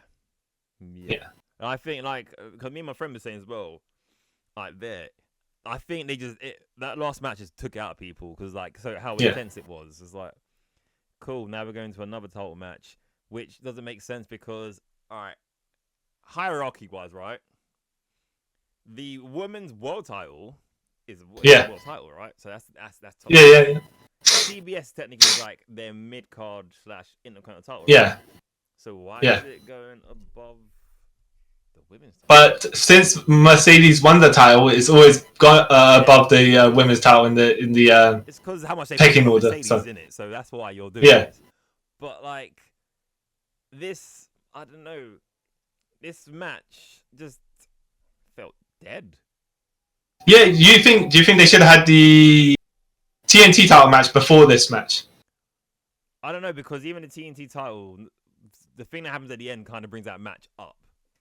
No, but when we get to it as well, I like the TNT title match, but it was basically a hardcore match which had the so you can use that stuff as a crutch. Yeah. To get the people in the match, whereas this had to match. Yeah. A really good one-on-one match, and to be fair to the girls, they to try and certain things are getting popped, but they're not getting a consistent cheering or booing or whatever, you know. Yeah. I don't know. I think they came a bit more alive later on in the match. Yeah, but I just don't know. I think because I know some like. A lot of people don't like Britt Baker for some. I don't know what it is. I tried to like go on in there and find out why. I couldn't find out any like logical reasons except like people just being stupid. So like and like a lot of AEW fans are smart. Sorry, yeah. And like I can hear like them in like, oh, screw Britt, boom, boom. Like, wait, what? And then I heard some guy say, Adam Cole's ex-girlfriend. I was like, wait, what? And then I think it's all these weird things like, but what has she done? Why don't you? Yeah. You know, people just jump on like weird like hate trains for no logical reasons. And I feel like that's how they are with Britt, because I remember like a year or two ago, everyone loved her. Yeah. And now all of a sudden, everyone hates her. I'm like, I don't want to use everyone, but a lot of people hate her. I'm like, but what? Why? I don't. There were some cool bits where like Mercedes was doing the bit before that, the backbreaker onto the turnbuckle, the top of the turnbuckle. Yeah. Which Charlotte did before, right? Yeah. Charlotte did it to someone, and that person nearly fell on their neck as well afterwards. I can't remember who it was. I think it was to Sasha. Or Mercedes. Yeah. But Mercedes did it safely to Britt. Yeah. Because she got out of the way as well. With that, like, because the person's got to bounce and then come out as well. You've got to get out of the way so they can hit the ground as well. Yeah. So like she made sure she cleared it for Britt to hit the floor as well afterwards. Yeah. But yes, you were saying they got him. There was a bit where she basically scoop slammed like from the top turnbuckle, scoop slammed Britt and threw her into the ring. Yeah. Right. Ooh. But then that was a setup for the one they did later on as well, which I was like, oh, that's a callback. Yeah. Where she did it and Britt flipped it into a rolling pin. Yeah. Like a slam pin, like a Spanish fly-ish, kind of, in midair. And that, got a good pop. Yeah. kind of confused me. But like, that's cool. I said, I was like, yeah. There was the bit where they were playing up the jeweled glove that Britt had to do the the lockjaw. Yeah. And then Sasha just basically biting the fingers. Yeah, all right. I was like, okay, that's quite funny. It makes sense. yeah.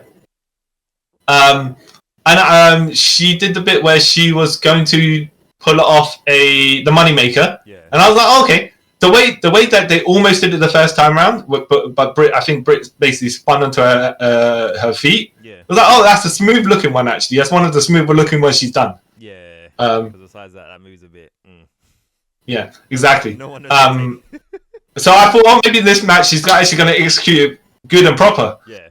There was a bit as well where Mercedes had the title. She's going to hit Britt. Yeah.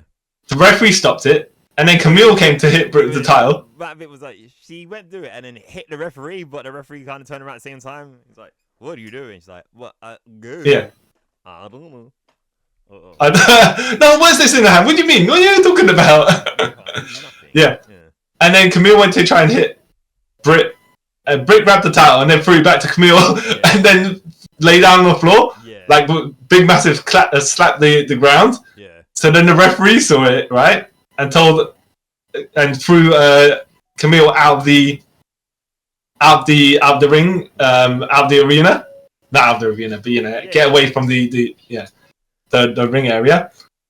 Sent her to the back, and then they continued the match, and there was a bit at the end where they were doing some pin reversals and stuff like that. Yeah. Like the Panama, the destroyer, yeah? But then it was rolling flip into pins and into the body slide. Yeah.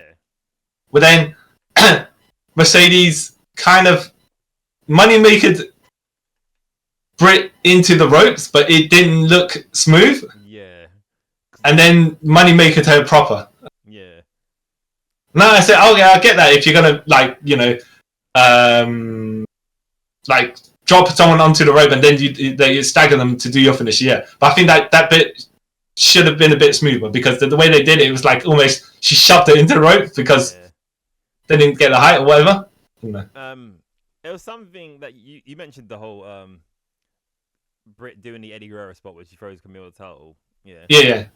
Like, this is something I pointed out, and a lot of people around me kind of like, that doesn't make sense. So she threw the title to Camille, right? Lies on the floor, like Camille hit it with the title. Realistically, that's a disqualification.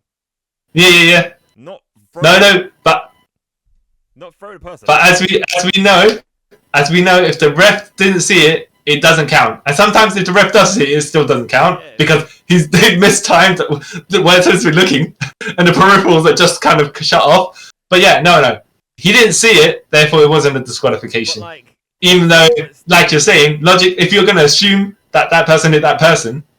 Yeah. Because I've seen matches like AEW, people done that, and they're like, or like even I think AEW one where someone's done that, the referee saw the person with it, and like nope, and record the match, and the other person's like, wait, what? No. So it's like well, we could assume this, right? Like what The Rock said to Billy Gunn way back in the day, where if The Rock punches Billy Gunn, it'll kill him. If The Rock misses his punch, the wind behind the punch will give Billy Gunn pneumonia, and he will die anyway. So we'll say sometimes these people didn't hit them, but the wind behind the movement knocked the other person down. Therefore, it wasn't a direct hit. Or or you could do like when you do a force blast, right? Yeah. And there's no physical connection, but a bit like the force blast that hit Batista when he was setting for Mark Henry. But that was the only thing I was like, that's weird. But I mean they do. I think because they do it so often like that, people just accept it as the spot, so you don't apply too much logic to it. No. But besides that, it was like that match was kind of set up to fail.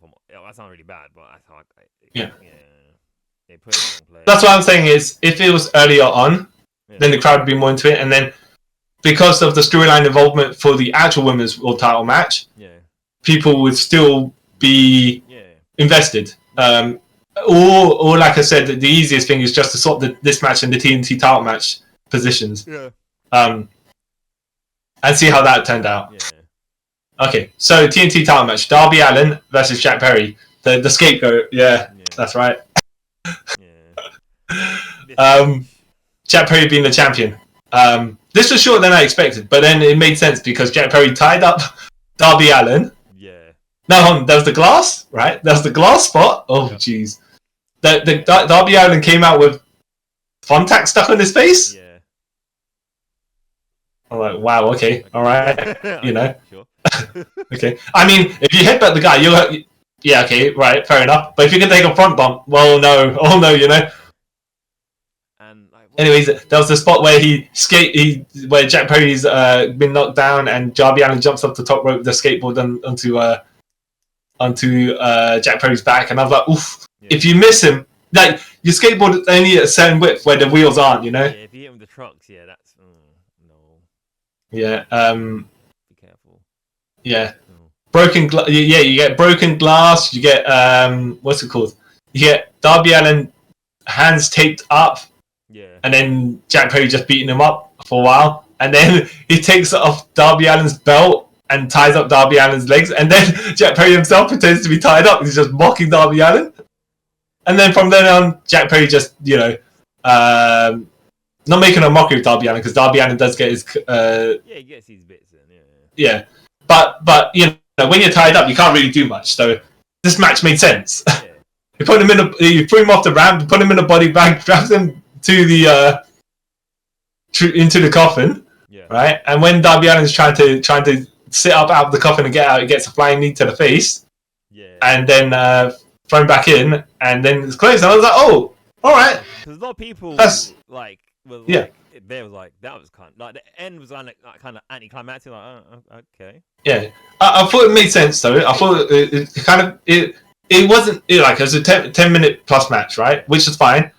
But once you've got a guy tied up, then you kind of have to, unless he's going to somehow untie himself to carry on the match. It's like, what they did made sense. Yeah. Where they were going afterwards, where Jack Perry's like, I'm going to set this guy on fire. Yeah, like, that's a bit too much. Yeah. To be fair, that guy set him on fire, so true. all right. Yeah. But he almost set him on fire a second time. So I guess, all right.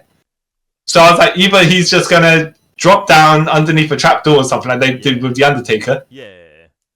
Or, like, the box came out of the gasoline and they started pouring it over. And I was like, okay, well, what's going to happen here? He ain't going to get set on fire. Unless, I mean, if they set fire to the coffin, anything inside the coffin and the body bag is fireproof, you know. I still wouldn't like to be near that heat, though, still. But they can't exactly commit murder on live TV. So it's like where John Cena was going to run over JBL and was like, no, you can't do that. You can't do that. No, you can't. And if Darby Allin was in his hoodie for the entire match, and then he set on fire, I was like, okay, that there's, yeah. But no, they're about to set it on fire. The lights go out. Metallica starts playing. Yeah. Sting comes out. The worst thing, like, I called it. So I was like, my friends, I went to everyone and I was like, Sting's coming out. I'm like, well, my Sting's coming out. Watch. And then boom, I was like, yep, there we go. And I was like, how did you know? I was like, I don't know. It's kind of obvious. Like, rinse and repeat. No, but he got a good pop though. He got a good pop. He got a good pop. I don't want to say I got spoiled that, right? Because I didn't. But one of Sting's sons posted a picture of them in London. No, it's Sting's son and his girlfriend or wife or whatever, right? Yeah. In London. So it's like, okay, but he's not here. Yeah. So close to All In for no reason, right? Because I saw, I think it was on Thursday or Friday, a picture of Sting at some thing in Canada for Lex Luger, and he was talking with it, and he had the grey hair.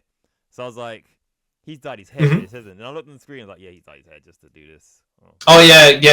I don't know if they had black paint that ran into his hairline. Yeah. I was like, that's very odd Sting makeup. Yeah. I think they should have just, he has darker grey hair is fine, but they should do his makeup in darker grey as well. Old man Sting. Why not? They could just let him come out in grey hair. Like, just let him kind of, like, we do know people. Yeah. Do you know what I mean? Like, look, as long as you match the makeup with his hair, I don't think it's an issue. No. You know? I'm saying, you know, it might be cool to see, like, Sting come out with just grey hair and his face. Like, you know what I mean? Like I said, old man Sting. Like, Yeah. But yeah, see, he comes out and yeah, he saves the day. Yep. And yeah. I enjoyed this match. Yeah, same. I enjoyed it. Yeah, it wasn't too over the top. It worked with how the characters are, and Jack Perry's getting a little bit of a, as much as I don't know some people how well you like him, but or whatever, right? But Well, they're definitely giving him some sort of career boost. You know, he's doing stuff. a lot of people were shouting CM Punk during it, and then there was other. He was getting a good reception, but then some of it was like booing. I don't know. It was weird. Well, look, but I don't think Darby Allin.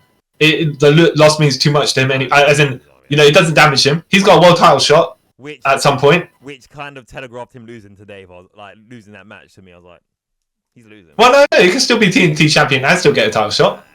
You're wrapping too many belts up in one storyline. It's like, no. No, because if he loses, it gets a what? Well, yeah. I mean, he could lose the world title shot and then move on to something else. But yeah, as a number one contender, it's fine. You know.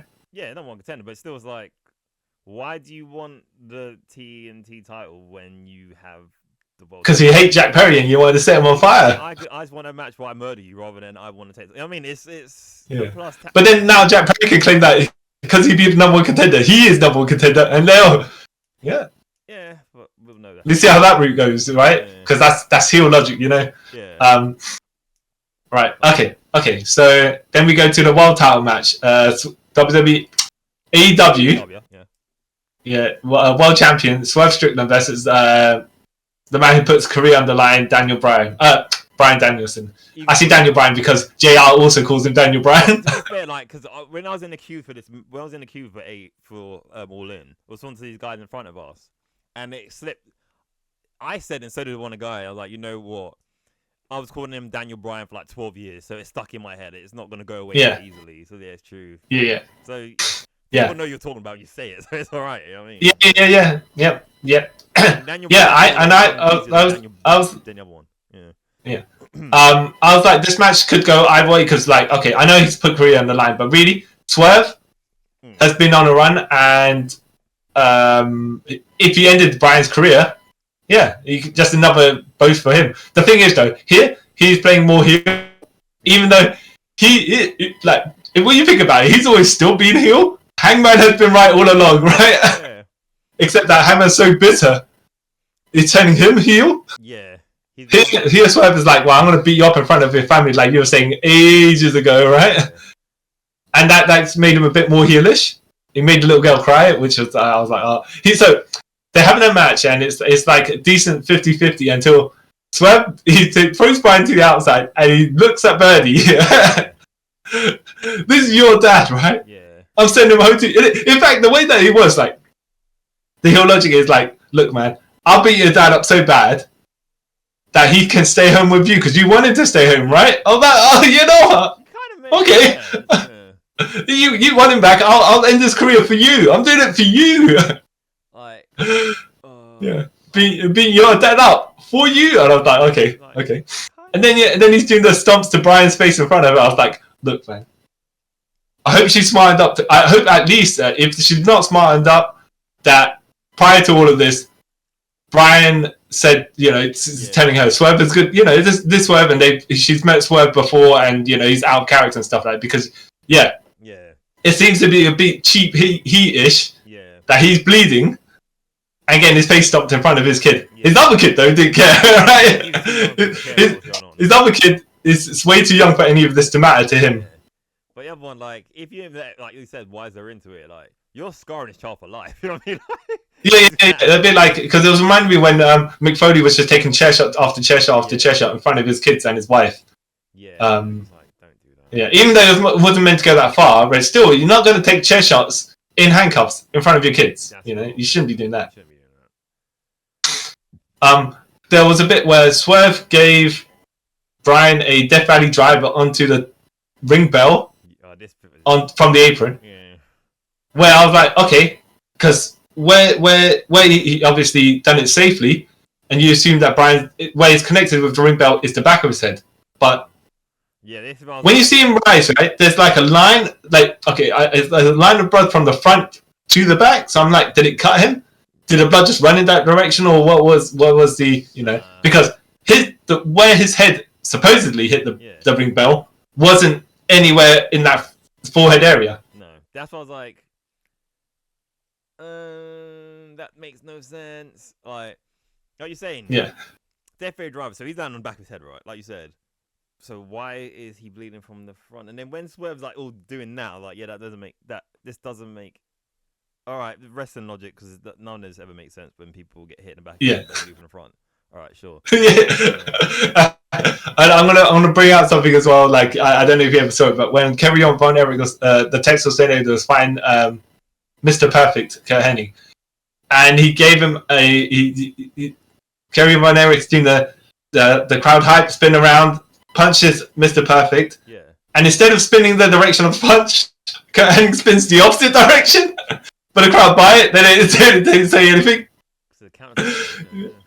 Yeah, destroyed physics, but hey, the wrestling just generally destroys physics in general. Okay. So who are we to say? Yeah. Look, man, wrestling reality is actual reality. You know what? Yeah, even blood knows to kayfabe itself in different positions. But this is like Swerve just brutalizing Bryan Danielson with them house call kicks as well. Yeah.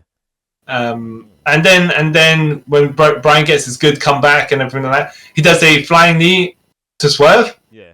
Swerve like he backs into the apron, just tanks it, and then just like wipes his chest away. I like that, and I was like, yeah, and I was like, wow, that's not a Swerve's Hulk up, but it's just basically To my logic though, I'm gonna say, because usually it's a flying knee to the face, right? Yeah. But he didn't catch Swerve in the face. He caught him in the chest, which didn't knock him out, and that's why he was like, I took this, even though he knocked some of my hit points down, it wasn't a KO hit. Like, and it did make sense for him to just, because it's like you hit me there, not here. Yeah, or I kind of saw that, and plus is like Daniel's run has like no power behind what he's doing. That's why it was like because he was taking a beating through the match, and then but then when Swerve was trying to do the yes kicks, and then he was Brian's like, go on. See, You know what's funny? Because obviously I couldn't hear him shouting to his. Once I watched it today, he was shouting to his, I love you. I was like, I just thought it was like, okay, he's somehow initiated like power absorption, and like Swerve's kicks was giving him power. I was like, so I was shouting, Swerve, you're giving him power, stop, and people laughed. I was like, so once I was like, oh, that makes sense. Then just it's even though it hasn't come out yet, it's ultra ego. Yeah, that's why I was like, oh, he taking more damage to put out more damage. But he takes Swerve's yes kicks and just starts giving some himself. Some really good ones. And then he was like, super tiger suplex as well. I was like, oof. Yeah, that was like, please don't go wrong. But but then when you watch it, you see them land safely. Yeah, all right, great. Because you don't want anyone to actually take a drop on their head or anything like that. Swerve stomp in front of his kids. Yeah. I'm like, well, Swerve, Hangman come out like when okay, so Hangman came out for the distraction, but it's not as if he was made. He made the like it wasn't all about Hangman, but it was just enough for Hangman's to do what he needs to do. Yeah. Right, but it didn't make any difference to how the match would have come out, because even if it come out or not, whatever, Bryan would have got his comeback anyways, right? But they need to continue their storyline, so it makes sense for him to do that. Yeah, and especially like when Hangman says, "I'm always going to be there," sort of thing. Yeah. It's cool they done it. Yeah. So Swerve's like mouthing off like, "Yeah, look at you, blah, blah." Then he turns around, takes the knee plus as well. Or the psycho knee, and I thought if that's the finish, like, oh no, you can't. If Daniel's gonna win, you can't kind of like do his win to an assist, like tie assist to it, but then didn't tie into it. So I was like, okay, that's cool. Yeah. So he gave him another running knee. Yeah. And then he got him in the bell lock. But before that, he Swerves gives Daniel what was it? I know it's a JML driver, but now I think it's called Big Pressure. That Yeah. driver. Yeah. And Yeah, so he kicked out, and they made a big thing like, no one's ever kicked out of that in AEW. I was like, yeah, that's true. I actually thought he wasn't. I thought he was going to do it, and then Bryan do a. Yeah. Roll. Yeah, that's what I thought. Yeah. Yeah. But yeah, here they. So he gets another bell lock, and is this where?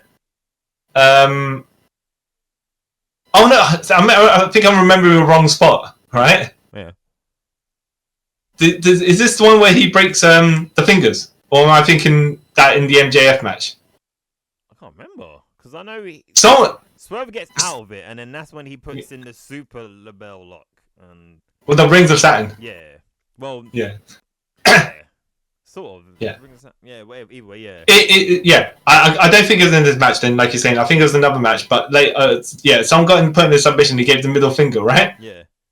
And they then grabbed the other guy, grabbed the middle finger, did the bone, the V split. Yeah. Yeah. I thought it was in this match for some reason, but it might not have been. And then what else happened? Yeah, and then Swerve taps out, and it's like, all right, okay, yeah. And then everyone's then the Blackpool Combat Club, the streamers fall and everything like that. Yeah. Final countdown plays. Yeah. The Blackpool Combat Club come out to help Birdie and Buddy into the ring. Yeah. I mean, Wheeler Yuta takes Birdie, puts her down from the round, and she starts running to the ring. Yeah. And he has to kind of chase after her to put on the apron. Yeah. I'm like, okay, Wheeler Yuta, I don't know if you're a dad or not, but that's a proper dad thing to do. Oh, bless him. And then, because as soon as he won, I ran, went to the toilet, and came back. Yeah. Because, like, if I go afterwards, literally, it's going to take forever. So I was in and out in like 30 seconds. I came back where they was on the ring. And I saw Park, I was like... You know what you should have been? Just super hardcore, to pull out a bottle and just go there. Because that's... I was like, no, I'm not going to do that. No. That's very redneck. Yeah. And that's very Seth Rollins. Yeah, you know. You know. And then I So yeah, it was good. Like everyone was like super happy. I was like, "Yeah, this is amazing." And what was the greatest heel turn in this sequence was where Bryan's like, so they put Buddy in the ring, and then Bryan's like, Buddy, come over here. No, Buddy just wants to pick up the confetti, and Buddy's trying to get Buddy to run to Bryan, right? Yeah.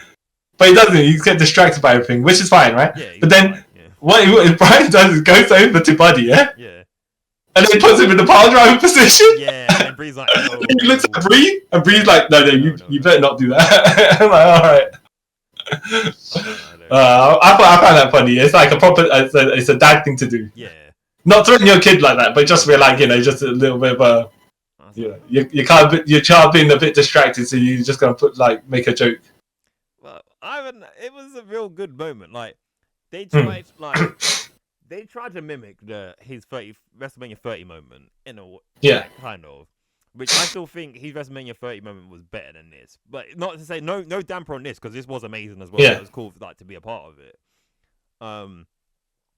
So I don't know what I was trying to say, but it was good. It was good.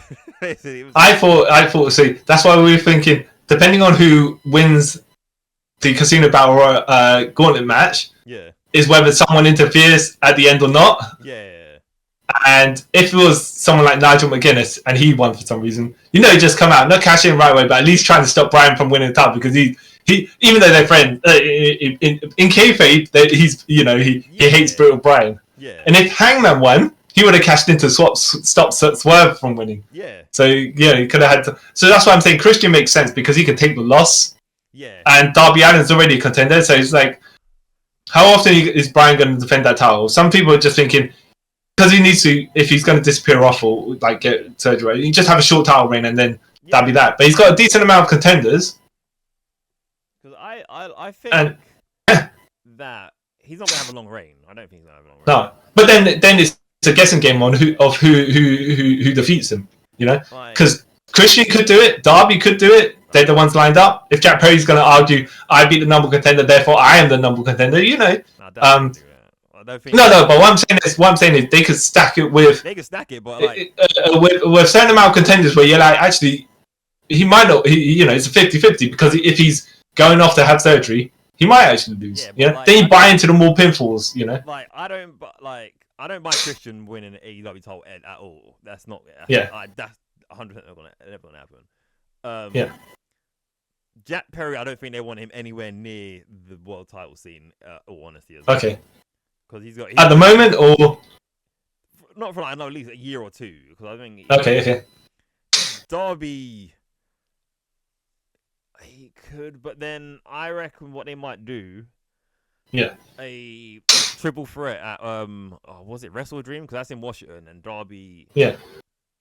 Daniel Bryan, I said it wrong anyway. Daniel Bryan and Swerve all from Washington, so they will do. They can do a triple threat there, and I reckon Swerve might win it back there. Oh yeah, could do that. Or Hangman come in there and be the better Hangman that he is, which is fine. You know. But yeah, all around really good. Or that match especially. Yeah, you know? Great. I really enjoyed it. There was a really good amount of drama in this match. I know personally, I was like, if Bryan loses, he just makes Swerve look like his championship reign really good. Yeah. But then when Christian won, I was like, but then Swerve's gonna have a match with Christian again. Yeah. So it's like, you know. Yeah, that's why I was like. But then I kind of gathered that like Swerve was gonna lose from the jump. It was like it's cool that Daniel. Like, what relevance does England at all have with Daniel Bryan's career? It's like, okay, it's a cool moment. You got 50,000 people. He retired. Yeah. It's like, what relevance sort of does it? It's like, for example, say John Cena, like his last match being in Japan. Like, why? Yeah. You know what I mean? It's like there's no sort of relevance. No, but then you could argue that the British crowd is always the London crowd here, always hyped and always into it. So they'll get a big camera footage moment. Yeah, but I get that. But it's like, but if this was like, say, the 10th or whatever, All In London, then it kind of makes sense. Like it's like the second one. Like it's not that significant. So. That's why Nigel McGuinness should have won, right? Yeah. Like, I don't know. You know what though? I do hope that he gets a more active career when he like the part-time stuff that like maybe a part-time contract, whatever. He gets to do stuff on occasion. Yeah. Because his commentary is actually really good. I do enjoy him on commentary. Yeah. But it's just like it'd be good to see him in the ring as well to have matches on occasion as well. Because he has to have like at least one match with Daniel Bryan. Yeah. Jump to the front of the line, right? Yeah, something, or even. But then he has. I'm trying to think how it would work. He could take a loss. But yeah, you know, we have to see. I mean, that's what I'm saying is Daniel, like we were saying before, Nigel McGuinness versus Bryan Danielson in All In London would have made sense to me. And Jeff Jarrett, I know we were saying if Jeff Jarrett won the Owen Hart tournament and was having a match with Swerve here, would have made it wouldn't have mattered in the long run because the crowd would have been like they pop for Jarrett, you know. Jarrett's one of those people who's later on in career people appreciate. Like, actually, you know what, Jeff Jarrett he's good. Yeah. He's having a career renaissance at like the twilight years of his life, which is kind of dope. Yeah. But look, overall, like I mean, how much did you watch of the online? Oh, all of it. Oh, you managed to. Okay. You watched it all. All right. Okay. I got it finished at like 10. Yeah. I got home by 11. So literally by 11:30, I started watching the pre-show. Then I stayed up to like 2 watching. Oh, jeez. Okay. And I woke up again this morning and then just watched the rest of it. Yeah. All right. Okay. I thought you were gonna watch some matches, but no. You sat down and watched all of it. All right. Okay. Cool. Okay. Well, I kind of like half watched it. Like, I was doing other things during because I've seen it. Yeah. I just need to take in the audio bits. So okay, cool. But yeah. But would you would recommend the show to? Look, I would recommend the entire show, even though there's a one match that's Britt and Mercedes that's a bit with the crowd. But no, you watch the whole thing. It's fine. It's just everything else is a bit higher ranked than that. Yeah. It's gonna sound really bad. The Britt Mercedes match makes the Jericho Hook match look good. Yeah. Yeah, I didn't think it was. By the way, I didn't think the Joker Hook match was bad in the first place. It was quite entertaining for what. Like, I think they need the organization of the card itself was pretty well done. Yeah, you know. The only thing I say they should have done was the whole Jamie Hayter return should have not been on the pre-show. Yeah, either that or she shouldn't have been on the card. Full stop. Right. Yeah. Could just unless but I think that the one of the best positions, like, so Britt gets beat by Mercedes, Camille comes out to beat up Britt, and then you have Jamie Hayter come out. Yeah. Could have done that, but yeah, run off the heels, and then she's like number one contender, but not. Yeah. Because Mercedes would be like, no, you can't just come back. Yeah. And become number one contender. You start from the back as well. But anything about that then. I just said I feel Jamie Hayter will take a loss to Mercedes for the title then. Yeah, that's because like you can kind of Jamie back into like the world title scene, and I can see a 50-50 of her actually winning. You know what I mean? But no one's beating Mercedes for the TBS title anytime soon. Yeah, they pay her well, like, she's got contenders. I think Hikaru Shida cut a promo about not being an afterthought, so maybe she's going to come in at some point for something. Didn't they have a match the other day and then she lost? Who? No. This is a bit after that. No, wait. This is I think on the latest Collision or something like that. I think the other day they had. I think she cut a promo like on the programming after she lost the match to. Was it Britt? She lost the match to. Yeah. I was one or two. She lost a match recently. I was like, oh, okay. Oh, by the way, and how much do you watch all the programs? No, we just watch highlights and stuff. Highlights, but I kind of keep up to like promos, like the. Okay, so did you see the squash match that Hikaru Shida had? I think it was on a Collision, or was it Rampage? No. Okay, so she was having a match against a lady called Aaliyah James. Yeah. Who got squashed, right? But she did a reverse hurricane, which is really cool. Actually, I trained with her though. Okay. So, but yeah, I was like, oh, she's there in AEW as well. Good on her. Like, as long as they can give her some sort of, I don't want to say a push or whatever, right? But they give her some sort of more screen time stuff to do, Yeah. But you just sometimes you just see people and you're like, oh yeah. I remember that person. So. Cool on her for, even though I was a squash match, whatever, right? Yeah. But people get on screen to do stuff. Yeah, it's good. Yeah. But yeah. We'll see what happens next. I'm looking for whatever comes next. Yeah. So you reckon? So what? Okay, Hikaru Shida, which title do you reckon she'll going to? Do you think she'll just be another one of the Mercedes money body bags that she has behind her? Yeah. I reckon she will be, because I feel like Sheila's one of the people they just don't know what to do with, and then I'm like, okay, you know what? We're gonna give a title for you on you, and then you're gonna lose it next week. So, okay. Yeah, I think she's been underutilized, unfortunately, because like 3 times women's champion, but then kind of not really, Yeah, because like, her first reign was during the COVID as well, so nothing really happened. So I mean, So no. Yeah. And then her second reign got cut short for Saraya to win it, and then her third reign got cut short because Timeless Toni changed her gimmick, got herself over, and then just like, okay, Yeah, let's put the title on her. Yeah. Yeah, and then the Mariah May story started, so it's like, okay, Yeah. But we'll see. Like you're saying, yes, probably due to the amount of money they're paying Mercedes. Yeah. That's why the TBS title, the mid-card TBS title, was higher than the women's world title. But yeah, sure, okay, I guess. Even though here as well, not only is it the world title, they've got the hometown, not hero, right, but the hometown talent with a major storyline that's run for like 9 months, and they still take backseat. Yeah. We'll see. Anyways, well worth watching, and you're saying well worth watching, paying live to get there, right? Yes. Yeah. And it's good for them as well that they've got All Out 2 weeks later instead of 1 week later, because that gives them time to build. Yeah.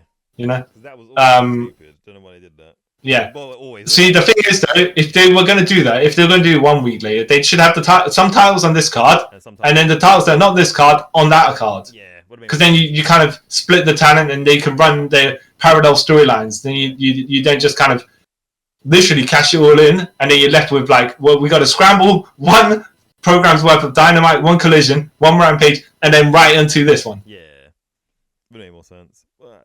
Yeah. We'll see what they do at All Out in 2 weeks' time. Yeah. Because they kind of concluded some of the storylines here, so what strings are left to go over there?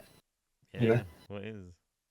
So unless they've got two weeks of programming to start fresh new feuds. Yeah. Unless it's going to be just like rematches. I mean, that's what I think of. yeah. Be lazy and do like Road to Japan, like New Japan's like Road 2 shows. And it's like, everyone's in a tag match. Yeah, like, all right, 6-man tag. Okay. Yeah. All right, but yes, double thumbs up for this pay-per-view. And you're saying double thumbs up live there as well, right? Yes. I'm definitely going to Forbidden Door next year. Yeah. I wonder how much that's going to cost, because the price is... Well, depending on what you're seeing, right? Because you're saying the closer you get, the more you have to pay. Because I paid... Last year, I got a £75 ticket. And then this year, I paid $114 for my ticket. And it was a lot better. Yeah. Probably next year, we probably like... Oh, by the way, how much of that was the ticket tax and that stuff? Probably a stupid amount. Because you got credit card transaction fee, right? You got the ticket printout, whatever transaction fee. All these stuff that's tacked on. It's just like, well, half of this is going to nothing. As much as it's just like, really, you're blackmailing us. Because you've got to go through all these other checkpoints to get the ticket, and the actual event is 2/3 of the ticket price. It's a shady operation. It really is. Yeah, and then they're basically saying, well, you know what? If you don't, I mean, it's up to you. If you want to see the event, we're the only people sending tickets, right? So you have a pay for it, you don't see it. Yeah, I have a shady. Yeah. But whatever, right? Whatever. Okay, so that's us wrapping this up. I am the hometown hero, CY Chung. I think it could be multiple because there's loads of English people on this. And I am the guy who got overpaid to be mediocre, Kyle Charles. That's no jab on anyone. I just thought, I would say that. And thank you for listening to us review All In, 2024. Unless you're in the future, of course. In the future, this is out, and we've talked about the wrong matches altogether. So and thanks for listening. Let us know what your favorite matches of All In was, and what do you think is going to happen in All Out? Will there be any more returns? Like, where's John Moxley? I don't know. And on holiday, hopefully. I mean, look, man if he needs a break, he needs a break. You know what I mean? Will Shane McMahon turn up at All Out? Which I made a joke about as well. Like, Shane McMahon's gonna join the Battle Royale, and people was like, "Wait, what? Oh no!" yeah. It would have been hilarious if you heard "Here comes the dollars" because he can't say "Here comes the money." yeah. Probably right. Yeah. And let us know. Also, don't forget to give us a 5-star review on your audio podcasting apps. And if you're watching us on the YouTube, don't forget to like, share, and subscribe to our channel. Help us get up. We're nearly at 100 subscribers, which is amazing. Don't forget also to follow us on Instagram and Twitter. And you can find all our social media handles on our YouTube page address at the top of the banner. And until next time, guys, I'd like to thank you all for taking a trip with us around the multiverse. Bye. Bye.